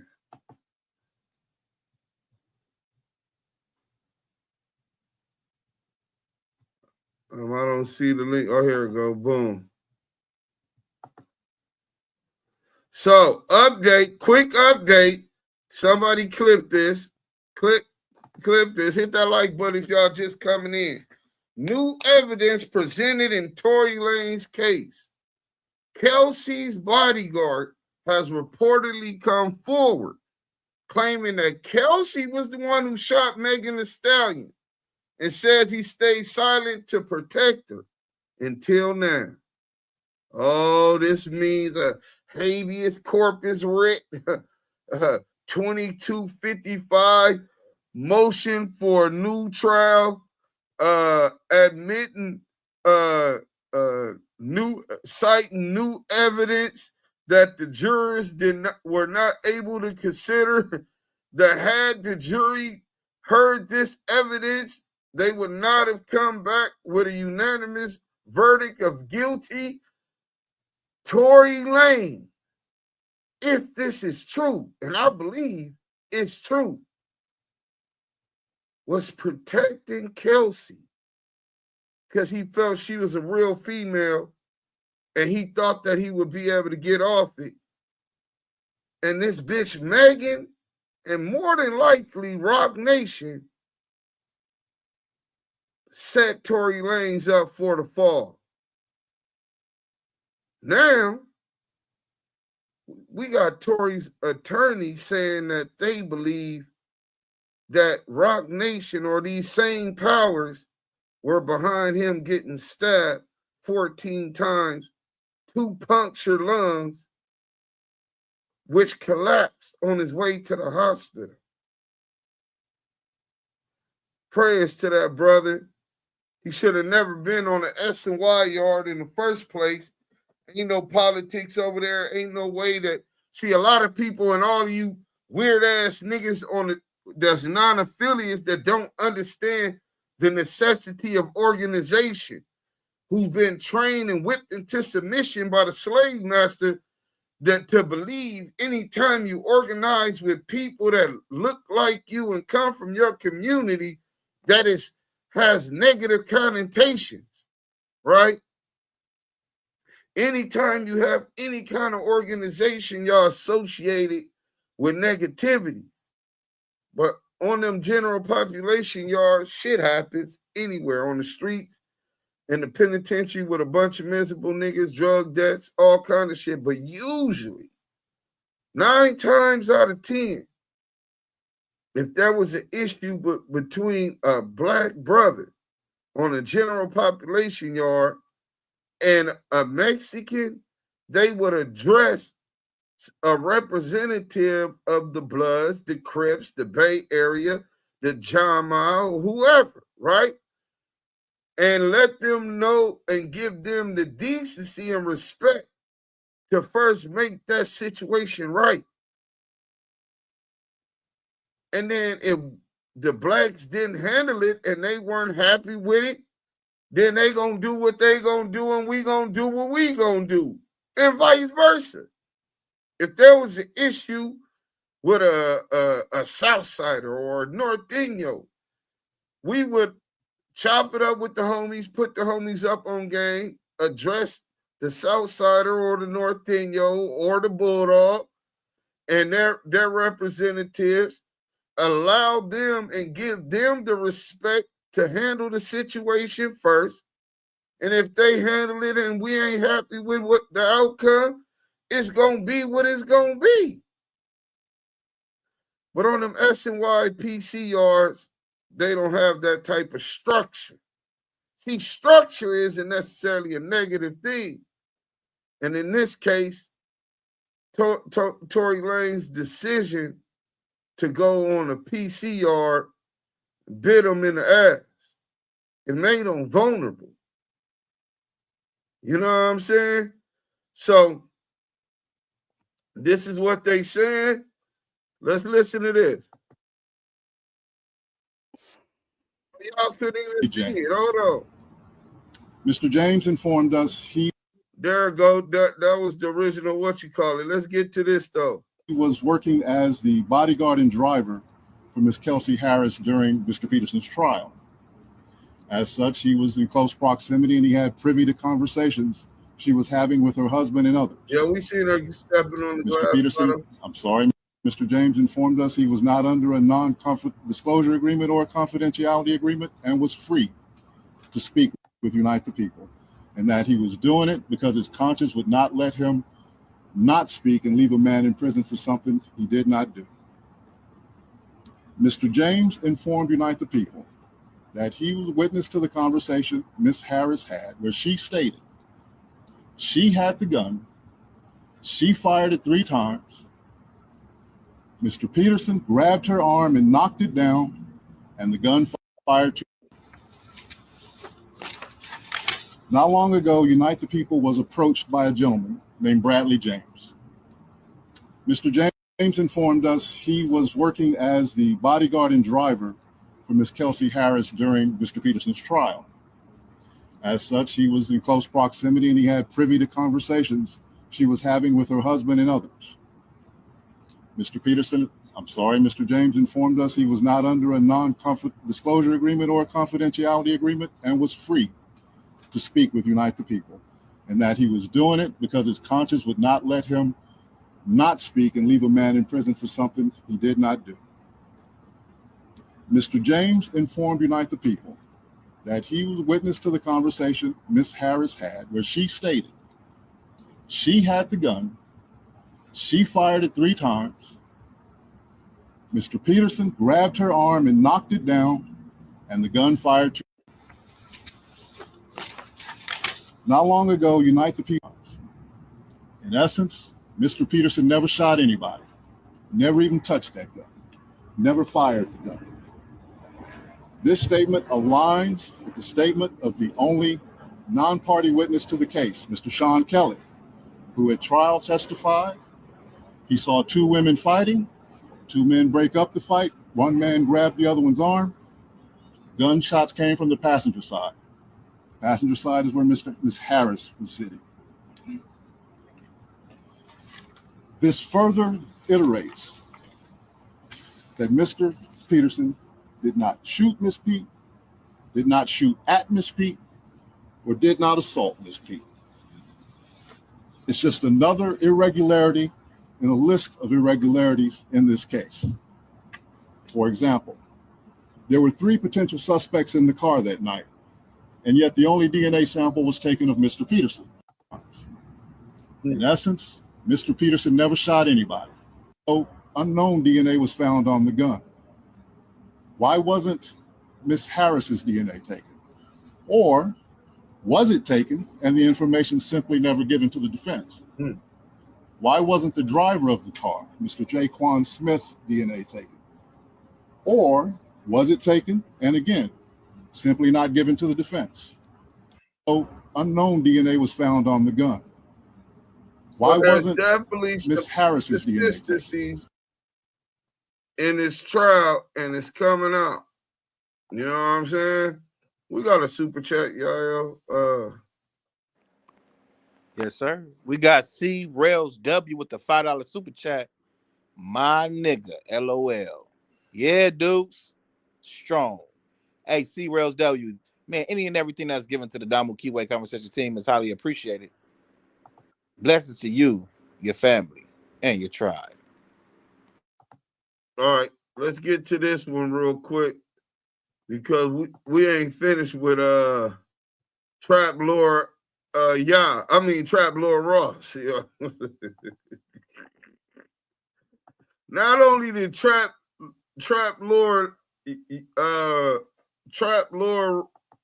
Ross have the privilege within itself, the entitlement to establish he was the king of hip-hop, he went and utilized some of our content, some content I made with a brother, and we're going to go ahead and do it. And the cold thing about it, he cut off all the parts exposing CS2 back, because Traplore Ross is another one of those dudes with CS2 back, but he'll snake them real quick. He's very prejudicial. He's one of those dudes, if he sees a black guy walking down the street and it's almost dark, he's gonna walk to the other side of the street. You know what I'm saying? But he's claiming he's the king of our culture. Listen to this weirdo, man. This nigga got the nuts to just take our content. Let's go. Shaq is a legendary basketball player. Born in Newark, New Jersey, and raised in a military household, after a standout college career at LSU, he was drafted first overall in 1992 by the Orlando Magic. In 1996, he signed with the LA Lakers, where he became a full-blown NBA superstar. Literally none bigger, though, than the coast-to-coast move and change of address made by Shaquille O'Neal. And CNN's Brent Weber has the story about what it took to land him. In every way, Shaquille O'Neal was the biggest free agent acquisition in NBA history. A 7-year contract to come play in Hollywood. And with it, $120 million of pressure, the likes of which Shaq has never seen. And during his time with the Lakers, Shaq became one of the most dominant players in NBA history. He won 3 straight championships from 2000 to 2002, earned multiple All-Star selections, and was named as an NBA Finals MVP 3 times. And off the court, his charisma and marketability turned him into more than just an athlete. He became a global brand. He landed endorsement deals with companies like Pepsi, Reebok, and Icy Hot, starred in movies and commercials, and built a massive business portfolio. I'm interested in the Shaq up here. I'm looking for the Shaq right in here. Ladies and gentlemen, please welcome Shaquille O'Neal. Shaq. Who's the big man that slams the world with just one hand? At his peak, Shaq wasn't just an NBA superstar, he was one of the most recognizable faces in the world, and he still is to this day considered an A-list celebrity despite retiring in 2011. He reportedly earned $286 million during his playing career, and today has a net worth rumored to be as much as $500 million. But unfortunately, his enormous riches made Shaq a huge target of gangs operating in Los Angeles. When the criminal complaint about accused Rollin 60s leader Big U dropped in 2025, there were bombshell allegations about Big U having extensively extorted celebrities and NBA players, with one particular allegation that he was also embezzling donations made to his charity Developing Options from former NBA MVPs. It was rumored that Shaquille O'Neal was one of these people, but things would apparently go much, much deeper, as not only was Big U soliciting donations from Shaq, but also calling in favors, with Shaq actually appearing on Big U's short-lived and unwisely titled Checking In podcast. Shaq played it incredibly cool through this interview, but it was clear that he knew Big U's street reputation. Big U would actually explain Shaq donating money to his organization in the interview, strategically pausing and making sure that he watched his words as he spoke, with Shaq saying that he felt he needed to do this to fit in with LA street politics. People in the comments claimed that Shaq must have had guns pointed at him off camera during this interview, and others came back to watch the video after finding out the details from the indictment, saying that watching this now is crazy work after hearing that Big U was attempting. Wait a minute. You're quoting people in the chat. This is a nigga in the UK talking about the Checking In podcast episode with Money Mark Stevens and Shaquille O'Neal, right? If y'all haven't seen that, go on World Star Hip Hop and check that out. And to know Big U was extorting Big Shaq. Come on, man.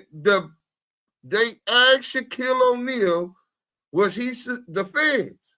Was he being extorted for these donations? And he said, can't nobody extort him.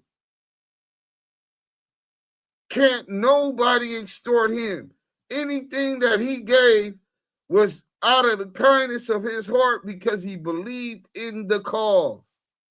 But you got this nigga way out in the UK, across the pond, right?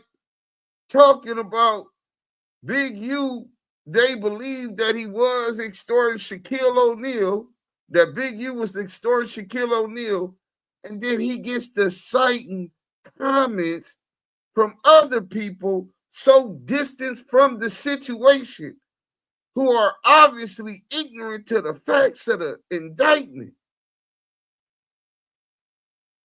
This is how you ruin a man and run a man's name in the fucking sewer, bro. This is anti-journalism from one of the kings of hip-hop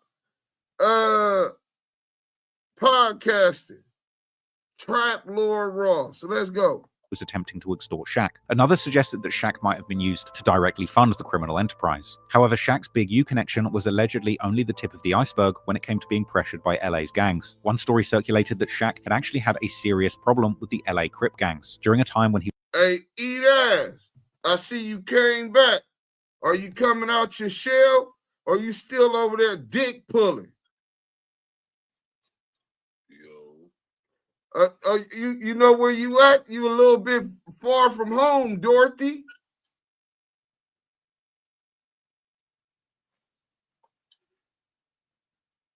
Oh, you ain't got that energy. I bet you got a whole different energy when you over there with in that PC yard, right? SNY 100 EBT, right? Run. Run. Let's go. When he was making music in the 2000s, Shaq had seemingly made ties to LA gang, the Main Street Mafia Crips, and he would even seemingly shout them out and their affiliates in his 2006 track, Can't Stop the Rain. A video on the War in Cali channel on YouTube broke down the whole story, suggesting that after robbery attempts, Shaq aligned himself with the Main Street Crips for protection. Shaq would be involved with some heavy gang members and ended up making some connections in the LA streets, some being with South Central gang members from the Main Street Crips. The Main Street Crips were a gang known for being involved in all aspects of bringing in money, from being big-time drug dealers, owning businesses, and being involved in the entertainment industry. Shaq would build a connection with several Main Street Crips as they offered protection for him being in LA. as he was previously robbed before. However, Shaq would end up getting into a beef with a Main Street Crip affiliate called Stutterbox over money, an incident covered in detail by YouTuber Kip Kame, who explained that Shaq had met Robert Ross, aka Stutterbox, at a party, and that Stutterbox had helped Shaq find new artists for a commission. Enter Robert Ross, aka Stutterbox, due to his penchant for stuttering when he gets nervous or excited. He met Shaquille O'Neal at a party in LA in around 2003, and they became good friends. Stutterbox happened to know a lot of people around the music scene in LA. Shaq's new label, looking for new artists, commissioned Stutterbox to go and find new people for him, and he followed through. Plus interest, it seems. Stutterbox discovered and brought Ray J to Shaq's record label and promised royalties, but Shaq's label partner only paid him a $20,000 finder's fee. 2007, Ross formed a relationship with his neighbor Ray J and was able to bring him onto Shaq and Mark Stevens' label with the help of Death Row affiliate Cash Jones, aka WACK100. Robert Ross and Mark Stevens agreed that Ross would make a percentage of royalties based off of whatever music that Ray J and the label put out together. But when they met in New York a few weeks later to finalize the deal, Mark Stevens balked. He gave Ross a $20,000 finder's fee and refused to pay him any royalties. Then, Stutterbox advised Ray J not to miss out on the opportunity and sign the deal. Ray J's project topped the Billboard charts, made a lot of money, and Stutterbox tried to get the money he felt he was owed from Shaq. So Stutterbox tells Ray J sign the deal, and if I get my money out of these guys, how I get my money out of them. The project ended up being a commercial success, topping the charts of Billboard Hip Hop and R&B. The main single was Sexy Can I, which actually had Shaq in the background of the music video. Is it true that Shaq invested in your music career? Yeah, he gave us, I think, 1.5 million for Sexy Can I. Wow. Money Mark, WACK100, we had another partner, and then Shaq.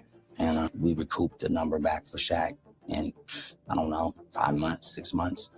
And everything else has been profitable since. All the while, Stutterbox was still trying to get his money back. After weeks of constantly requesting money from Mark and Shaq, there was no budging from either guy. Stutterbox would then allegedly come up with a plan to shake down Shaq and his label partner. Robert Ross come up with a conspiracy to blackmail and extort Shaquille O'Neal and Mark Stevens for the money that Robert Ross felt he was owed for putting together the Ray J deal. The plan involved an alleged recording of Shaq caught on security camera cheating on his wife at one of Stutterbox's parties. Further complicating the situation, Shaq would hire a private investigator to follow his wife, only to discover that Stutterbox was sleeping with her. Now, Stutterbox alleged that Shaq, fearful of his tape becoming public and jealous of Stutterbox's affair with his wife, got help from other Main Street Mafia Crips, who forcibly kidnapped him and drove him to the house of a Main Street Mafia Crip shot caller called Del Dog, where they demanded tape, beat him, and robbed him. When interviewed by police, Shaq denied any involvement, telling police that even if there had been a tape, he wouldn't care about it being made public since he and his wife were getting divorced. Shaq then told the police that he met Main Street Crip gang members during a toy donation but didn't have a personal relationship with them, a statement that he would later contradict on Big U's podcast in 2021. Shaq would say that he severed ties with Stutterbox a year before due to his criminal history. While investigators did obtain phone records showcasing a flurry of calls between Shaq's label partners and Main Street Crip shot caller Del Dog's phone, in the end, the case against Shaq was dismissed, and he was able to walk away from the streets of LA, while the Main Street Mafia Crip shot caller that allegedly assisted with the kidnapping Del Dog would be shot and killed during an argument in 2015. Reggie Wright actually claimed during one interview that these gang-related incidents and others actually ended up running Shaq out of Los Angeles. If they would have been found guilty,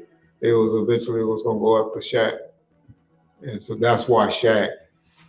That, plus he had got robbed before out there. He was just tired of LA. However, not every celebrity gets themselves extorted, as some have grown to be exactly the kind of gangsters and bullies as the ones that are trying to take advantage of them. And perhaps no one is a better example of this than the rapper/business mogul 50 Cent. So there goes one of the To understand the there goes one of the kings of hip hop, man, a London block. This is what y'all anointed. Hip hop started in the Bronx. And now y'all done accepted, y'all too nice. Accepted anybody, bro. And it's out of control. This dude is literally telling us about some shit. First of all, the fact that he utilized some content, me and Kip Kane interviewed me and broke that whole shit down. Matter of fact, let me go to that. But I want y'all to see that whole thing, since he want to try to act like he gonna leave out the part where CS2 Back was a part of the conspiracy to extort Money Mark and Shaquille O'Neal. You know what I'm saying? Let's see where it's at. My boy Kip came 11. You know what I'm saying? Boom. A month ago, 80,000 subs. Let's go ahead and get into this real quick, man. Y'all got to pay attention to it because he definitely sucks whack off this dude, Traplore Ross, and runs with his own whatever narratives they want to run. I'll be believing that's who the Crip cop be going to Europe to go visit.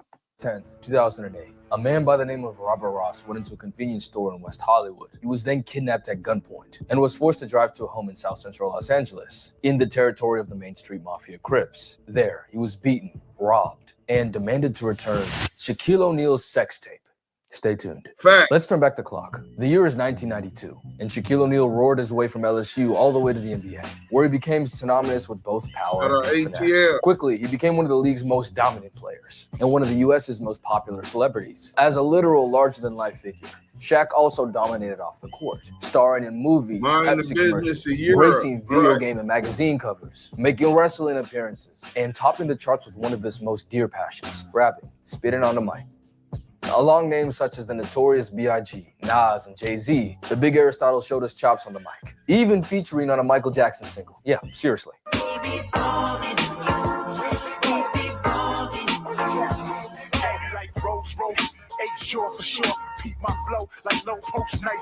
Of course, Shaq doesn't get a King of Pop or Jay-Z feature by just dunking a basketball. He was actually an adept rapper for his time period, and although he already had millions of dollars, worldwide fame, and basically anything that he wanted more. He called himself a Renaissance man. And hey, he was Shaquille O'Neal, man. Whatever he wanted, he got. No diddy. So it's a year later now. Fresh off a Rookie of the Year campaign, Shaq founded his own record label called Twism Records, with Twism standing for The World Is Mine. Fitting. While being one of the league's best players from out the gate. Is it true that you're the only rookie that was ever named Player of the Week in the first week? Yes, sir, it is. I had a pretty good week. He was also recording with some of the hottest artists in the 90s, the first of which being a rap group called Fushnikins, one of Shaq's childhood idols. The record was a song they'd already recorded, called What's Up Doc, Can We Rock? They added Shaq last minute as a feature, and the song blew up. Coming out in the summer of 1993, it was a top 40 Billboard hit. To compare, Tweak About Jello Ball is a top 30 Billboard hit, and look where it got him. So yeah, Shaq was hot stuff. It was actually fire, for the time at least. What's up, Doc? I'm the Hooper, Viper, protected by Viper. When I'm out the hooping, yo, you better decipher. That single showed that Shaq could hold his own in the booth, and many more records followed. What's Up Doc became the lead single of Shaq's first project, called Shaq Diesel, which went platinum, selling over 1 million copies. Buoyed by this massive success, Jive Records, the label that put Fushnikins and Shaq together in the first place, offered him a 3-album, $10 million deal. Agent called and he said, bro, you're not gonna believe this. And I said, what? He said, they offer you a $10 million 3-album deal. And I was like, I gotta take it. The next album he dropped was called Shaq Food, The Return, where the first song was No Hook, featuring RZA and Method Man. The Shaq attack has risen. Roll call 3 p.m. This is Twism. Always and forever. The album went gold, selling about 500,000 copies. After this, Shaq left Jive Records and partnered with Interscope, where in 1996 he dropped the best album from any athlete ever, You Can't Stop the Rain, featuring the notorious B.I.G., Jay-Z, Nas, and Rakim. For my younger audience, that's like Jello dropping a project with Drake, NBA Youngboy, Lil Uzi, and damn Cardi. Shaq was stamped in the music game. Just a few months prior, Shaq made the bombshell announcement that he'd be signing a 7-year, $121 million deal with the Los Angeles Lakers. From there, he became the legend that we all know. On the music side, he commemorated his move with the track Straight Playing,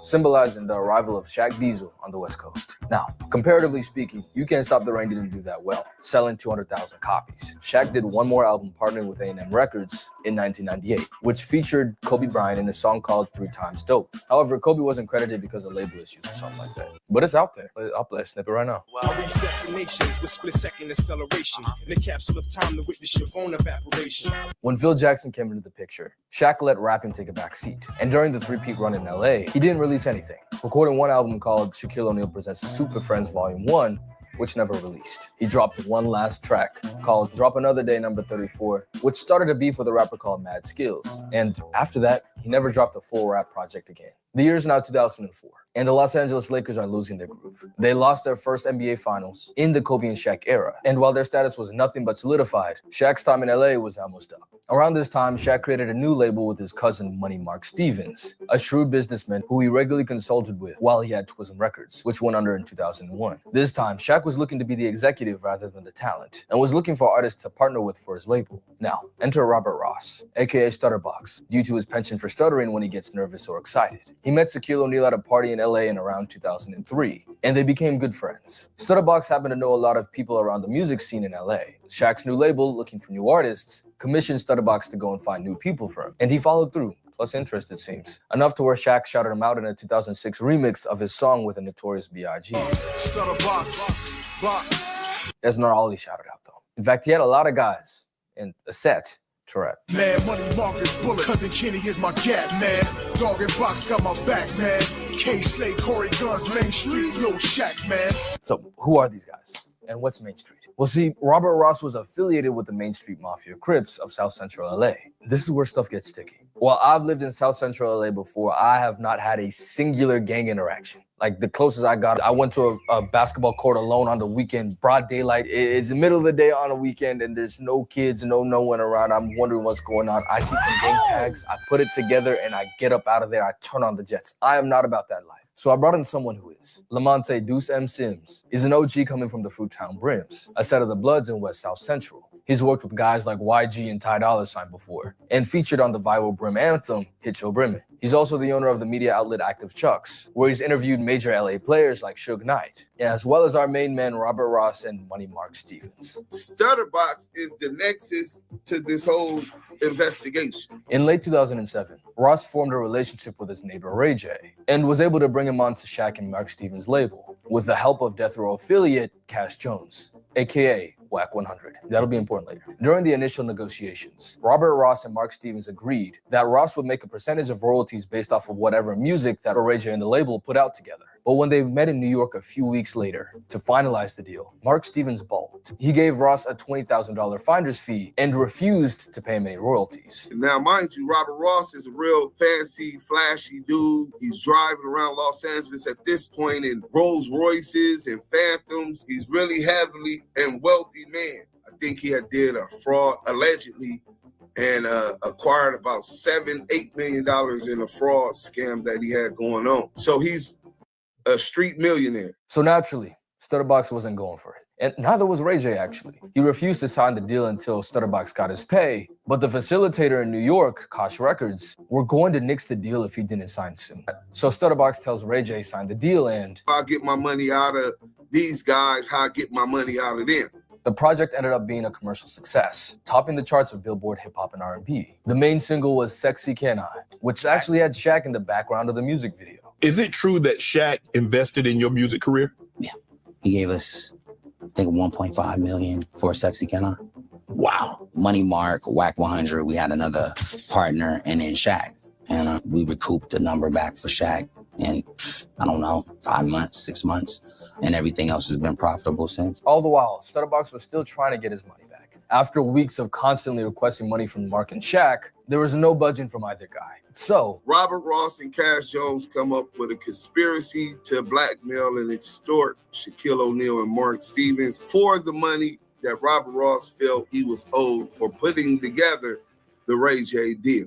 Now hold on, I know that sounds crazy, but hear it out. So Shaq and Stutterbox are good friends at this point, right? Stutterbox even introduced him to other members of the Main Street Crips, including the leader Liddell Rawls, aka Del Dog, remember that, and Kevin Haran, who went by the name of Lil Shaq. Sound familiar? Dog and Box got my back, man. Main Street, Lil Shaq, man. So not only does Shaq rep the Main Street set, but the other people that he mentioned are literally his family. Mark and Kenny, Cousin Kenny is my cat, man, are his blood relatives, first cousins. And Corey Guns is his godson. But who gets the screen time? Not Kenny or Corey, but Stutterbox. But him and Shaq was tight, and Shaquille O'Neal, prior to the deal, hung out with him, partied with him, even went to his house where Robert Ross leaves. Shaquille O'Neal had invited his female friend there, had sex with her there, and it was security cam footage when Robert Ross came home where he sees, oh man, he brought on my couch, you know what I'm saying?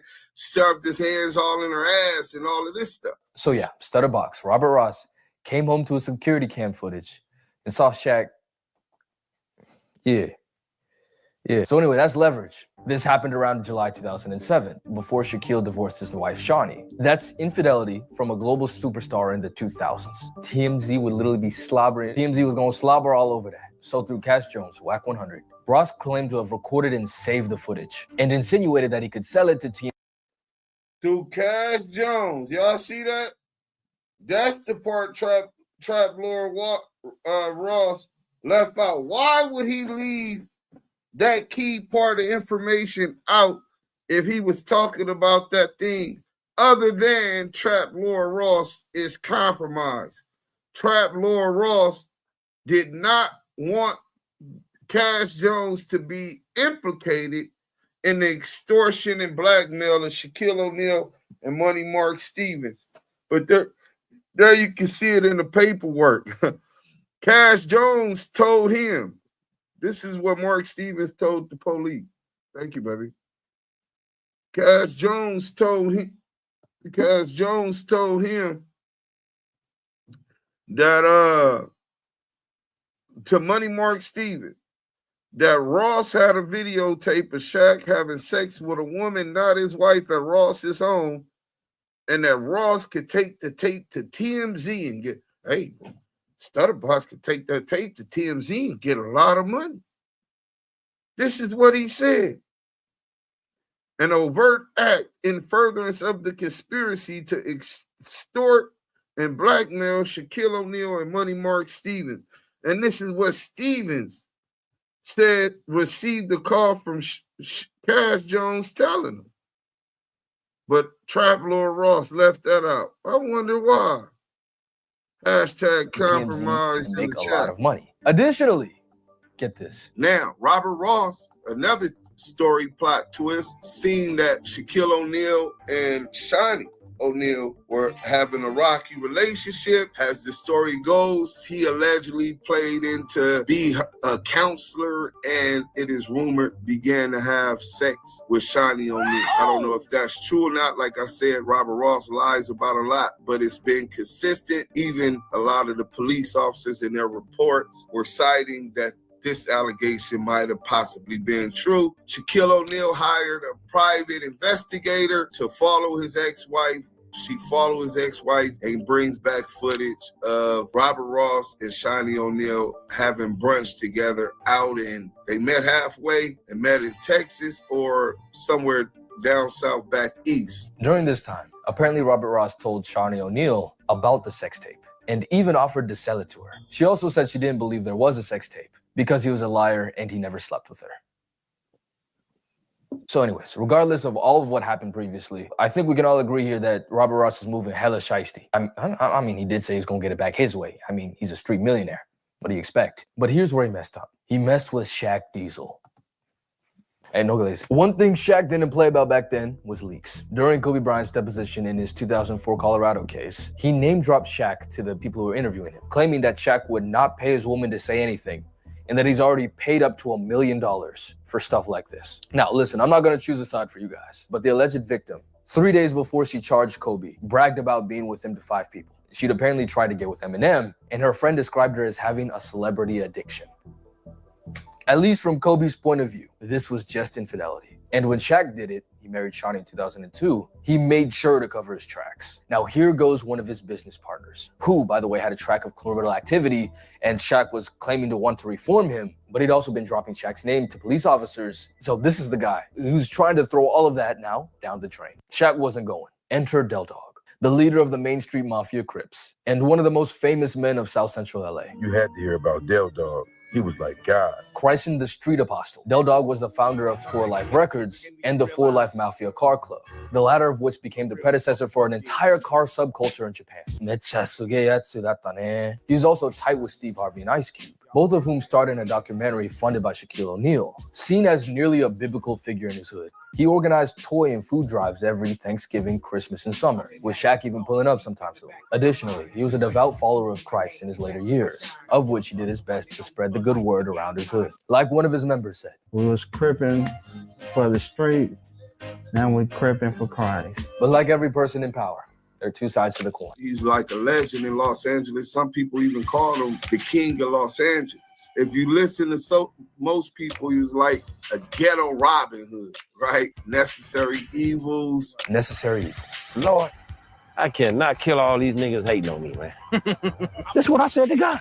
I said, I cannot kill all these niggas that's hating, man. 2 weeks later, Robert Ross, Stutterbox, was at the Pink Dot in West Hollywood when he encountered some of his old partners from the Main Street Crips. They blocked his car from leaving and told him that Dog wanted to see him. They forced him at gunpoint to drive his Rolls Royce back to South Central LA, where they dropped him off in front of a member's house, where Liddell Rawls, Del Dog, was waiting. Per Ross's account, Dog and some other guys started jumping him, pistol whipping and all of this stuff for about an hour. They then took him to a studio in the back of the house, where they beat him some more, took his diamond necklace, his diamond earrings, Rolex watch, and $15,000 in cash. While saying, Mark and Shaq know who the real boss is now. Del Dog then demanded the tape and $100,000, to which Stutterbox replied, his mom and sister needed to see him soon or else they would get suspicious. But he'd be able to get $60K and the tape in just a few hours. Del Dog then handed him his keys for his house and his car, and let him out. Now, this is where our story gets even juicier. Robert Ross, up to this point, had been working with the police. He was working with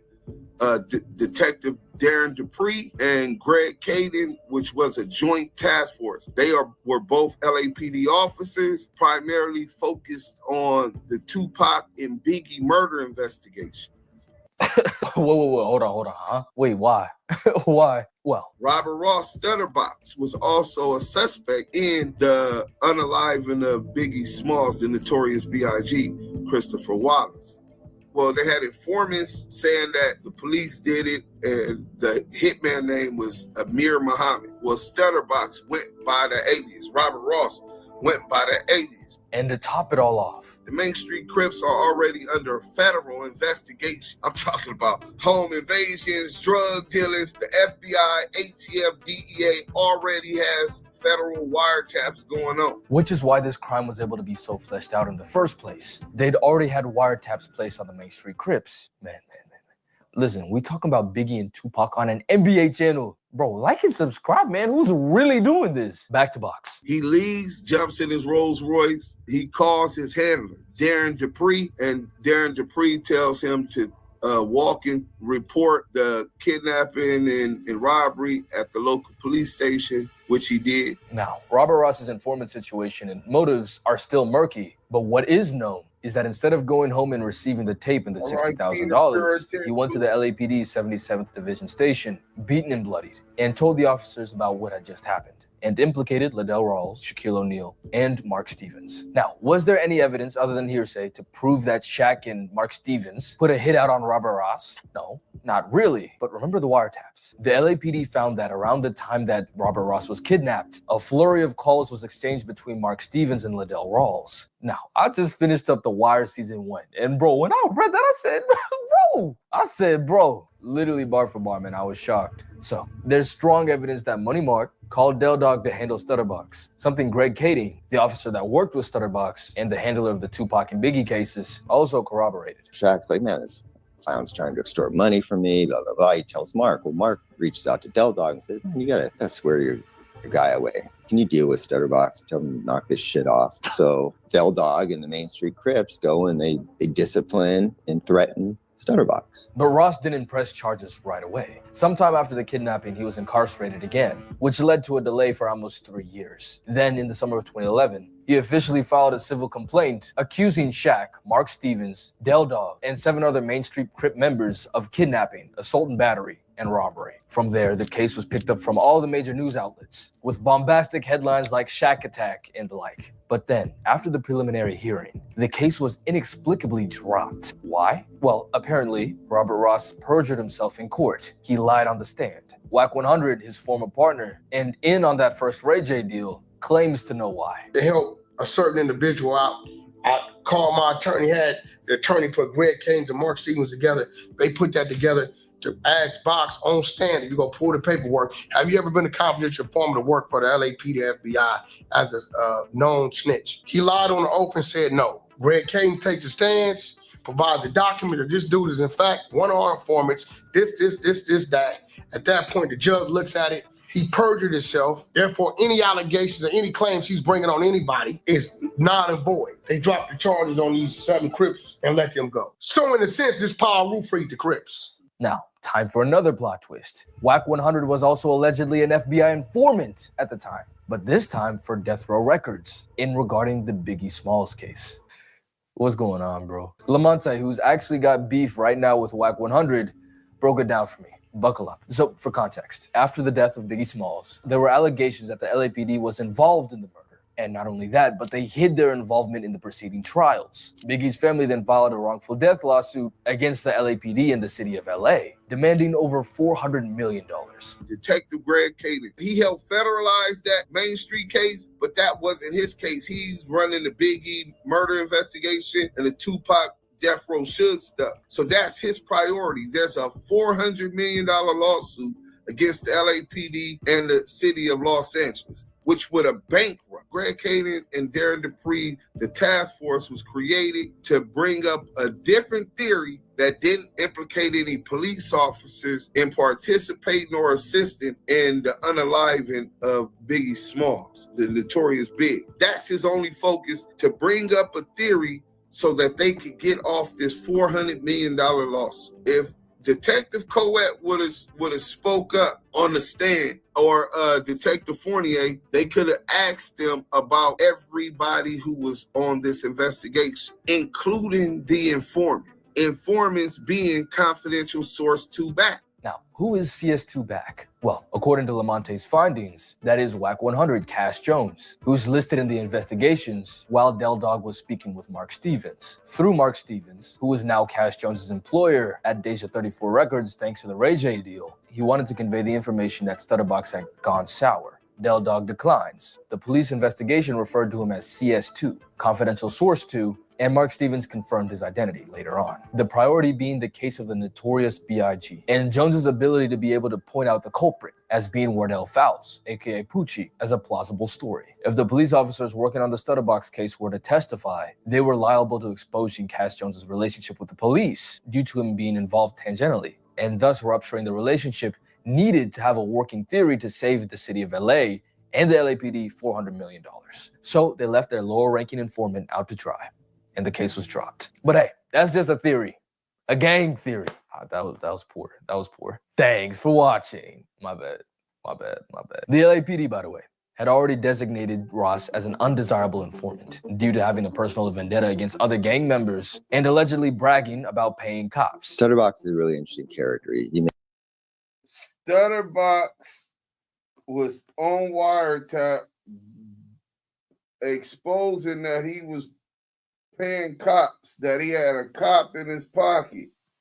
The cop he said he had in his pocket was Darren Dupree.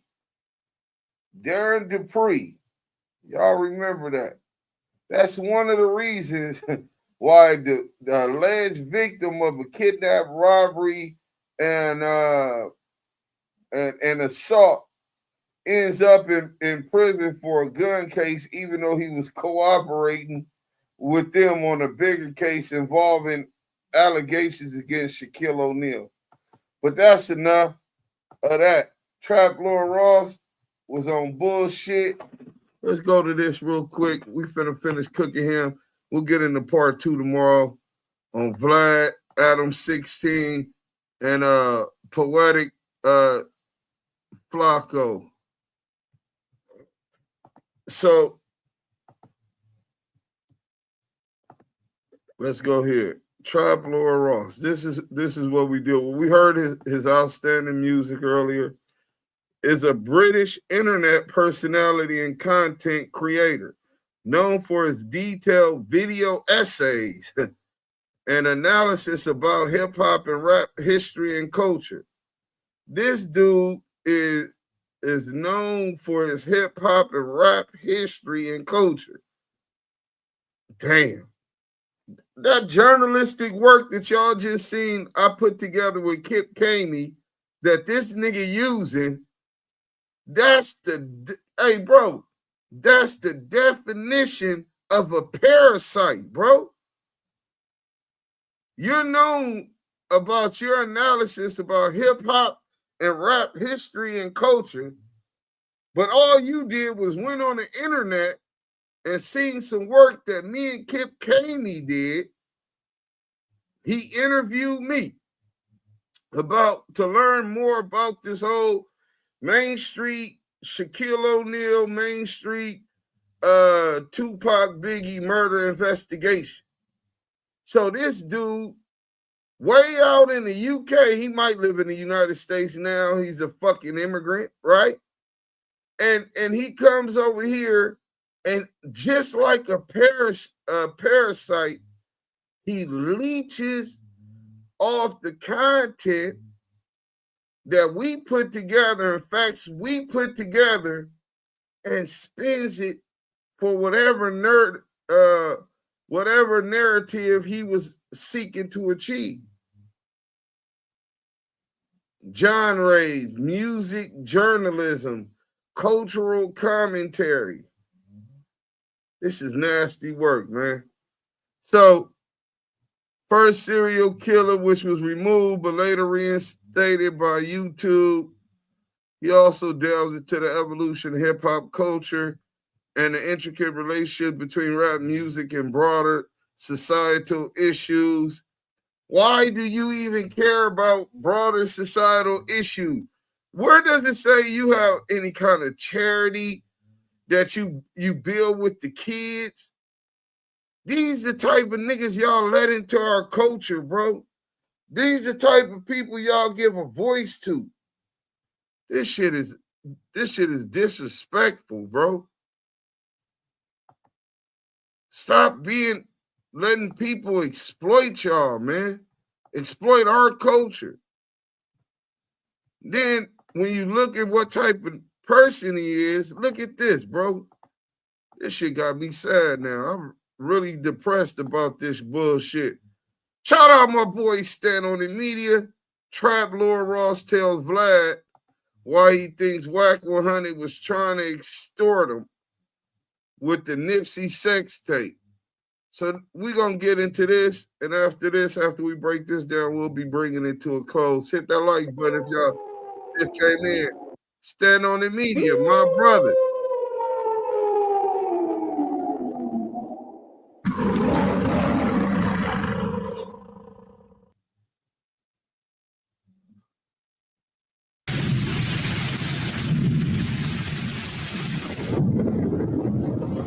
Gucci dead, bro.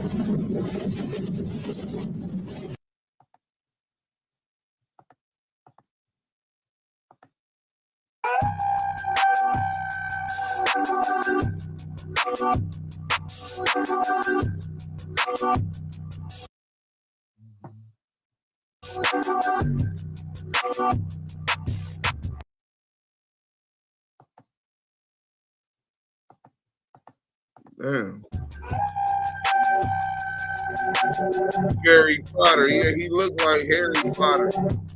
Dude looked like Harry Potter talking about history and societal issues in the United States. And he ain't from those communities. This shit is crazy, bro. Y'all know more about that community than that nigga do. And these kids learning through him. Scary Potter, Harry Potter.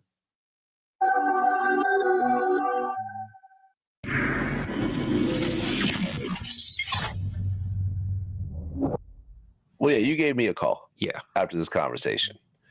And I can kind of see both sides of it when you talk to me, because me and WACK got into it like 10 years ago. And that made me not want to talk to WACK for 10 years, basically. But I felt there was two things going on. There was one, WACK has this reputation that he built up for himself. So when he goes into WACK100 mode, people are going to react a certain type of way based on things they've seen before, which sometimes it's just an act. You know, he just turns up, you know, he even, you know, explains certain situations, how he does it like on purpose and so forth.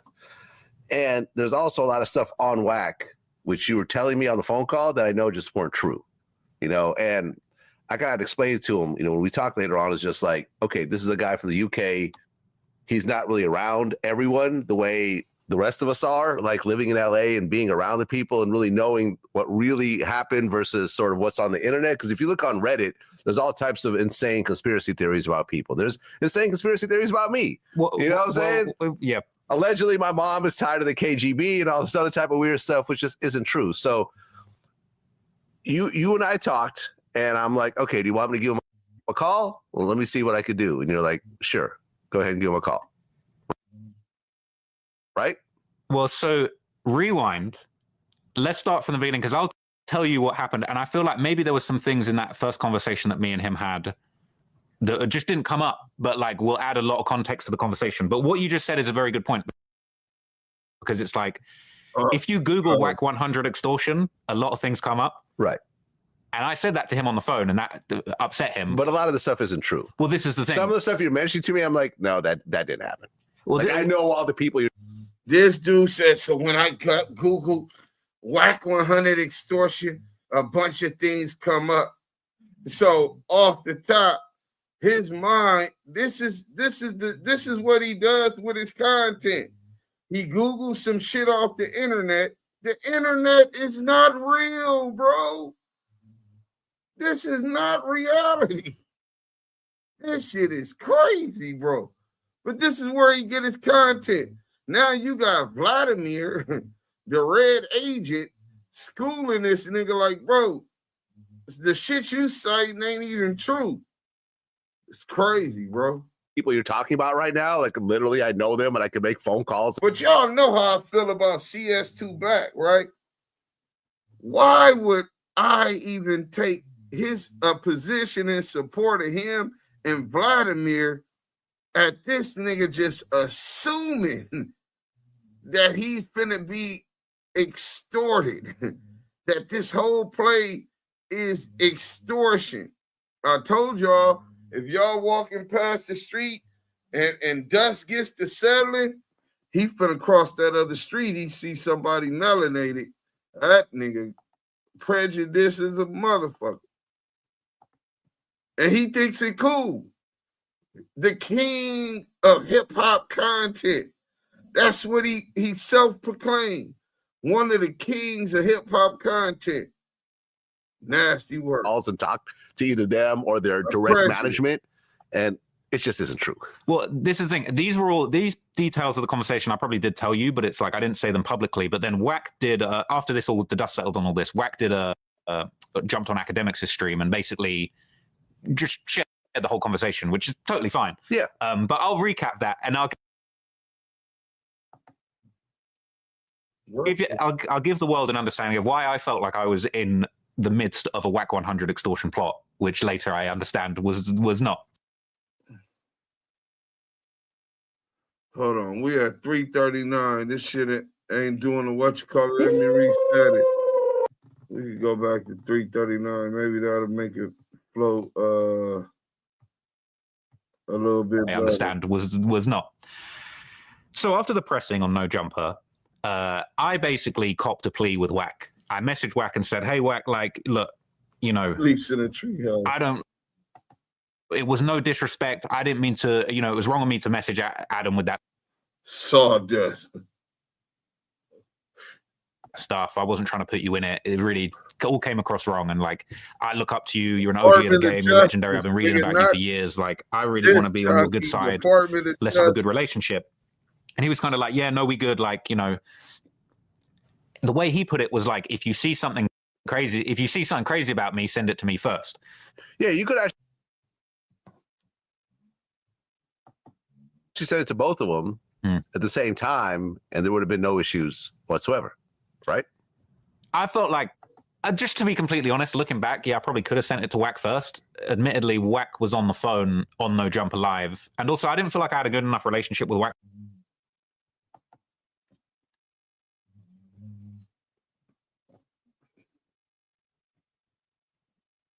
to send him that. Maybe now that's different. But it was more like I was sending it to Adam because it was just like, yo, this is your co-host. This is crazy. Adam wasn't on the news at that point. I didn't realize Adam was in the next room and just going to walk straight back in and ask Wack about this live. Anyway, that's besides the point. I copped a plea with Wack. I was like, look, mad respect. Like, really, really didn't mean to have any animosity with you. You know, let's keep in touch. And after that, I basically kind of made it a point to almost just on a friendly level, just let him know, like, I'm working on a big U expose. I'm digging deeper into this situation. Like, you know, let's be friendly. Let's be on the same team, whatever. And then I asked him a couple. I'm working on a big U expose. So I say, listen, forget our beef. You don't like this nigger, and I don't like this nigger either. Let's be on the same team and do this. Now, I know why he didn't highlight the fact that Wack was CS2 back on that documentary that he just parasited and sucked the juice out of in this expose that we don't even fuck with CS2 back. This nigga compromise. Hashtag couple questions about Big U. in the chat. Partly because I wanted to know the answers, but also just to kind of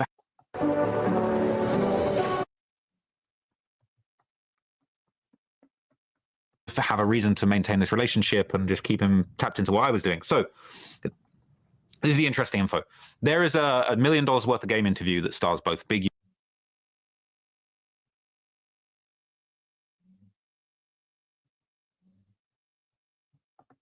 U and WACK100 together. I don't know if you've seen this, right? Classic 2020, I think it was. There's a really great part of that conversation where Wack and Big U are talking, and Wack basically says, yo, Big U, there's like a legendary story that there was a prison riot when you were inside doing your long bid and you knocked out like 32 people in a row. And so in that interview, he says that there's footage, like he's seen the surveillance footage of Big U in a prison riot, knocking out 30 people in a row. And he's like saying, no, it's not 32 people, it was 32 knockouts. People was getting back up and getting knocked out again, all this stuff. Crazy story, right? And I wanted to talk about that in my piece that I was doing. So I seen another video by another YouTuber claiming to be reacting to the footage of Big U knocking out the 30 people. But I kind of was like, I don't think this looks like what they say it looks like. So I said to Wack, I was like, yo, is this footage here? Is this the Big U knocking out 30 people footage? And he was like, nah, that's not it. And I'm like, okay.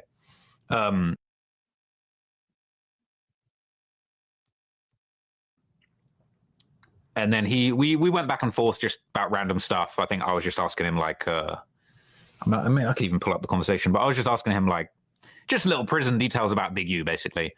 And then so in the midst of this conversation, Wack hits me with a message, I think it was in all caps, saying, how are you going to go ask Big U's rival about facts about his life? Shit nasty. You should buy the footage. And I'm kind of like, I'm a bit confused because I'm like, what footage are we talking about? Now, this is where the whole extortion thing, because the whole conversation got really mixed up and confused. I could show you the conversation, and he did show it on Akademiks live stream. But just come to find out, he's saying to me I should buy the Nipsey smut tape footage. He doesn't even have that. He's seen it, but he doesn't have it in his possession because we've had a conversation about that. He said to me, I don't know if he was trying to. He said to me, like, I'm the only reason it's not been out there. You should buy it. He didn't directly try and sell it to me, but he basically was on some stuff of like, you should buy the Nipsey tape and it should be part of your documentary. It'll be crazy. I mean, I have a photo from what he's talking about, which I'll never put out. And I even contacted one of the people in the photo to let them know that, hey, listen, I just want to let you know this is out there. I'm not going to put it out. But I'm just, as a courtesy, you should just know that it is out there. So you're saying he doesn't have it? He himself, because I remember when I interviewed him about this, and I remember there was a title about him having the footage, he specifically hit me up and said, I don't have this footage. I don't have it in my possession, but I do know the guy that was trying to release it or something, or trying to shop it around. So he has access to it, but he doesn't have it in his possession. And he made a specific point about that to me about that. If I show you the conversation, will you tell me whether or not it sounds like he's trying to tell me that he does have it or he doesn't? You can show me. You'll see it? Yeah. Because I feel like this is where all the AB. confusion came from. Because it's almost like we're having this conversation, and then I'm kind of like, yo, like, are you saying, is this, so I'll just show it to you. Why don't you text it to me? We could include it. Okay. Or if you want to put it out? I don't mind, because WACK already showed it on Akademiks right. stream, Yeah, right? so just, I can text it to you. But yeah, anyway, text it to me. I want to just show you, because this is like, okay, you can just go from here. You can just scroll down, right? And see how this conversation. This is the conversation. Okay. Call me on FaceTime. Works better with my UK phone. Okay, so there's a YouTube video of Pelican Bay prison riot of 2000. So I'm asking him, is this the Big U footage where This he was knocked the out Big U 30 fight? No, nothing to do with him. Blacks lost that battle. Is Nipsey, and then you asked, is Nipsey baby mother really Big U niece? He said, not by blood, just figure of speech. And then he said, you should buy the footage. It'll go crazy out your way.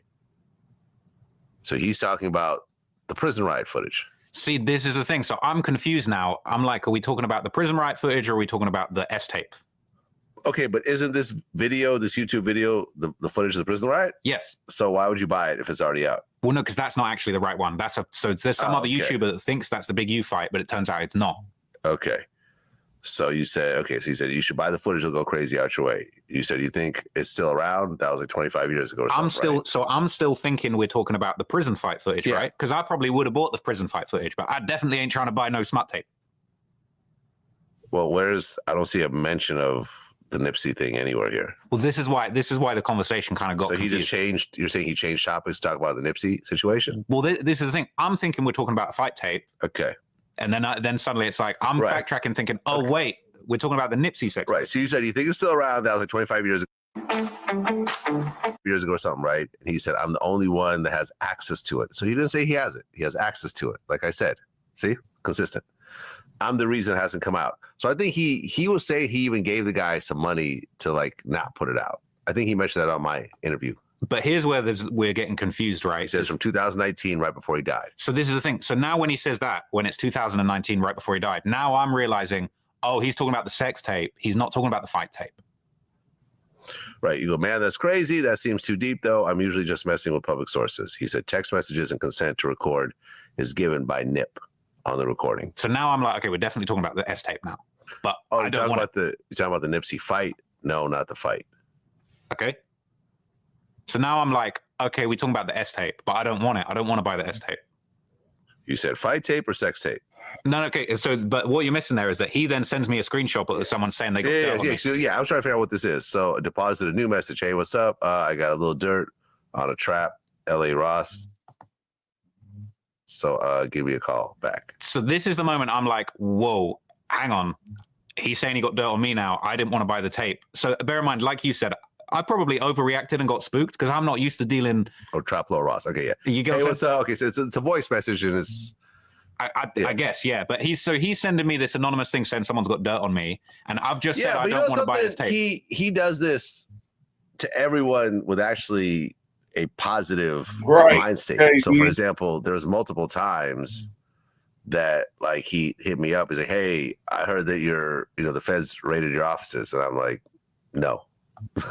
And then there's another thing. He was like, "Hey, someone is saying that 6ix9ine is getting busted and you're somehow involved in it." I'm like, I've talked to the guy for 30 seconds one time. I have no idea how I could be involved. And like all these times, like nothing happened. So sometimes he just gets wrong information, like we all do. And he's just passing along, saying, "Hey, you should know about it." I don't think this was hey, I got something on you and you better start paying me and I'm extorting you. I don't get that because, like I say, he sends the same type of thing to me. I think with the context of you explaining that to me after the fact, I could understand. At the time, I was probably overreacting, over scared. I don't deal with the streets. I don't deal with inside information. I don't deal with buying tapes off anyone.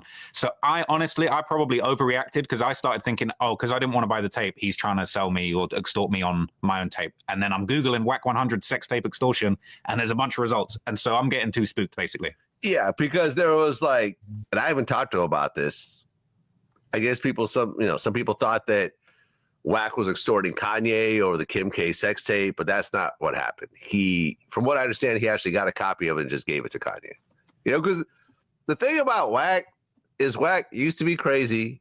you know, when I first met him, and he'll admit that he was a different whack back then, but over time, he's actually become a business person, and he actually understands the strength of relationships. So we actually said on camera, we both agreed that by us not rocking with each other for 10 years, we probably each lost about $1 million. Each. Just because he's got a bunch of artists I could interview that I don't interview because they're in connection with him.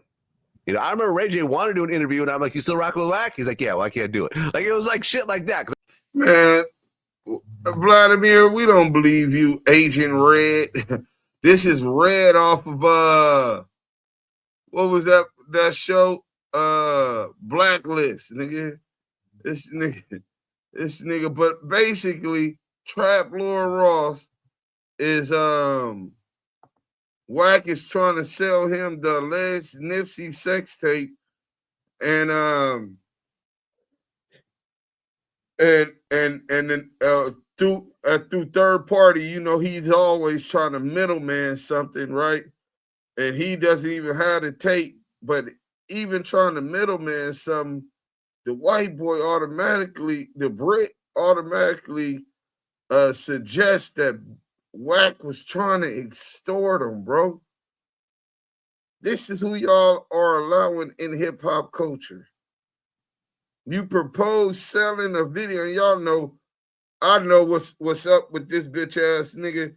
That does not sound like nothing that has to do with extortion. This motherfucker jumped to the roof, pushing false narratives and claiming that he was being extorted by, attempted to be extorted by WACK100. Even your bird know a stool pigeon when he hear one. But look, we finna get up out of here. Y'all, he don't even do his own research to see if the shit is true. Just get a bunch of different shit off the internet. Facts, Mike B. Y'all, anything you want to say before you take us out? Man, the fact that the culture vultures are showing themselves, what you just said right now, where you edified when he's trying to act like he's not associating himself with CS2 back, when he was like, you know, he got a lot of artists that I don't even mess with because I'm like, hey, you still mess with that guy Wack. Hold on 1 second. Cut different, bro. We already did that. He said, bro, I'm telling y'all, if Big U and Mark should have did an interview exposing CS2 back in the paperwork, we wouldn't be here right now. Bro, if you listen to my interview with Money Mark Stevens, you hear Big U on the phone, bro. We already did that. You know what I'm saying? Apologies, y'all. Go ahead. You good. I mean, some of the things, when we see the stuff like that, we got to edify it. Salute to that brother for, you know, asking the question, but the answer is already on the internet, brother. Go ahead and look that up. But nevertheless, you got individuals, man, out here who really, I'm talking about, no matter how many times you bring the receipt, you bring the facts, it's like, dude, it's like you're really going to look over it. You're really that blind. These people are really that blind, dudes, that the culture is going to suffer even more at the hands of these degenerates, these vultures, you know, these condors, you know what I'm saying? Scavengers. You know what I'm saying? Like, our people just don't see it. They associate, oh man, he got an interview with a guy whose platform is buzzing and he's made it. But you guys don't see the in-depth behind this stuff, man. And because we come from the culture, doing extensive research, not just bringing clout, not just coming on here to talk, not just coming over here because we just want to come on here. We really care about our people and our culture. These quote unquote men of our culture of renown, meaning that have a high status and a state of, how can I say, they you know, the cloud is high with them, man. And these are the images that our kids and our people are left with. And these individuals are the ones trying to influence the minds of our youth. And that is an endangerment. It's an endangerment, man. But throughout all the content that we display to you guys, the most important is that we get you guys to use your intelligence. You was intelligent enough to come on this live and put a comment in the chat. Be intelligent enough to go research the facts. With that being said, man, we salute to everybody that's tuned in today. Salute to everybody on Clubhouse. Make sure you share that room 3 times on that hallway. We got our shine. If you did, salute to you. Salute to the YouTube live, man. You already know the chat is where it's at. Salute to the Blue Wrench mob that's always on the job. And if you're a friend that tapped in for the first time, make sure you like, comment, and subscribe to this content. Y'all know this is the hottest content on the internet with the most hottest podcasters you ever gonna come across, man. Bringing you the receipts, it's Duse M's the Don and Yael the Kiwe pop star. The authentic voices of the culture and the West Coast. Damu Kiwe Conversations. We out of here. All right, y'all. Salute, King. Man, brother, what you been up to, Deuce? Everything good?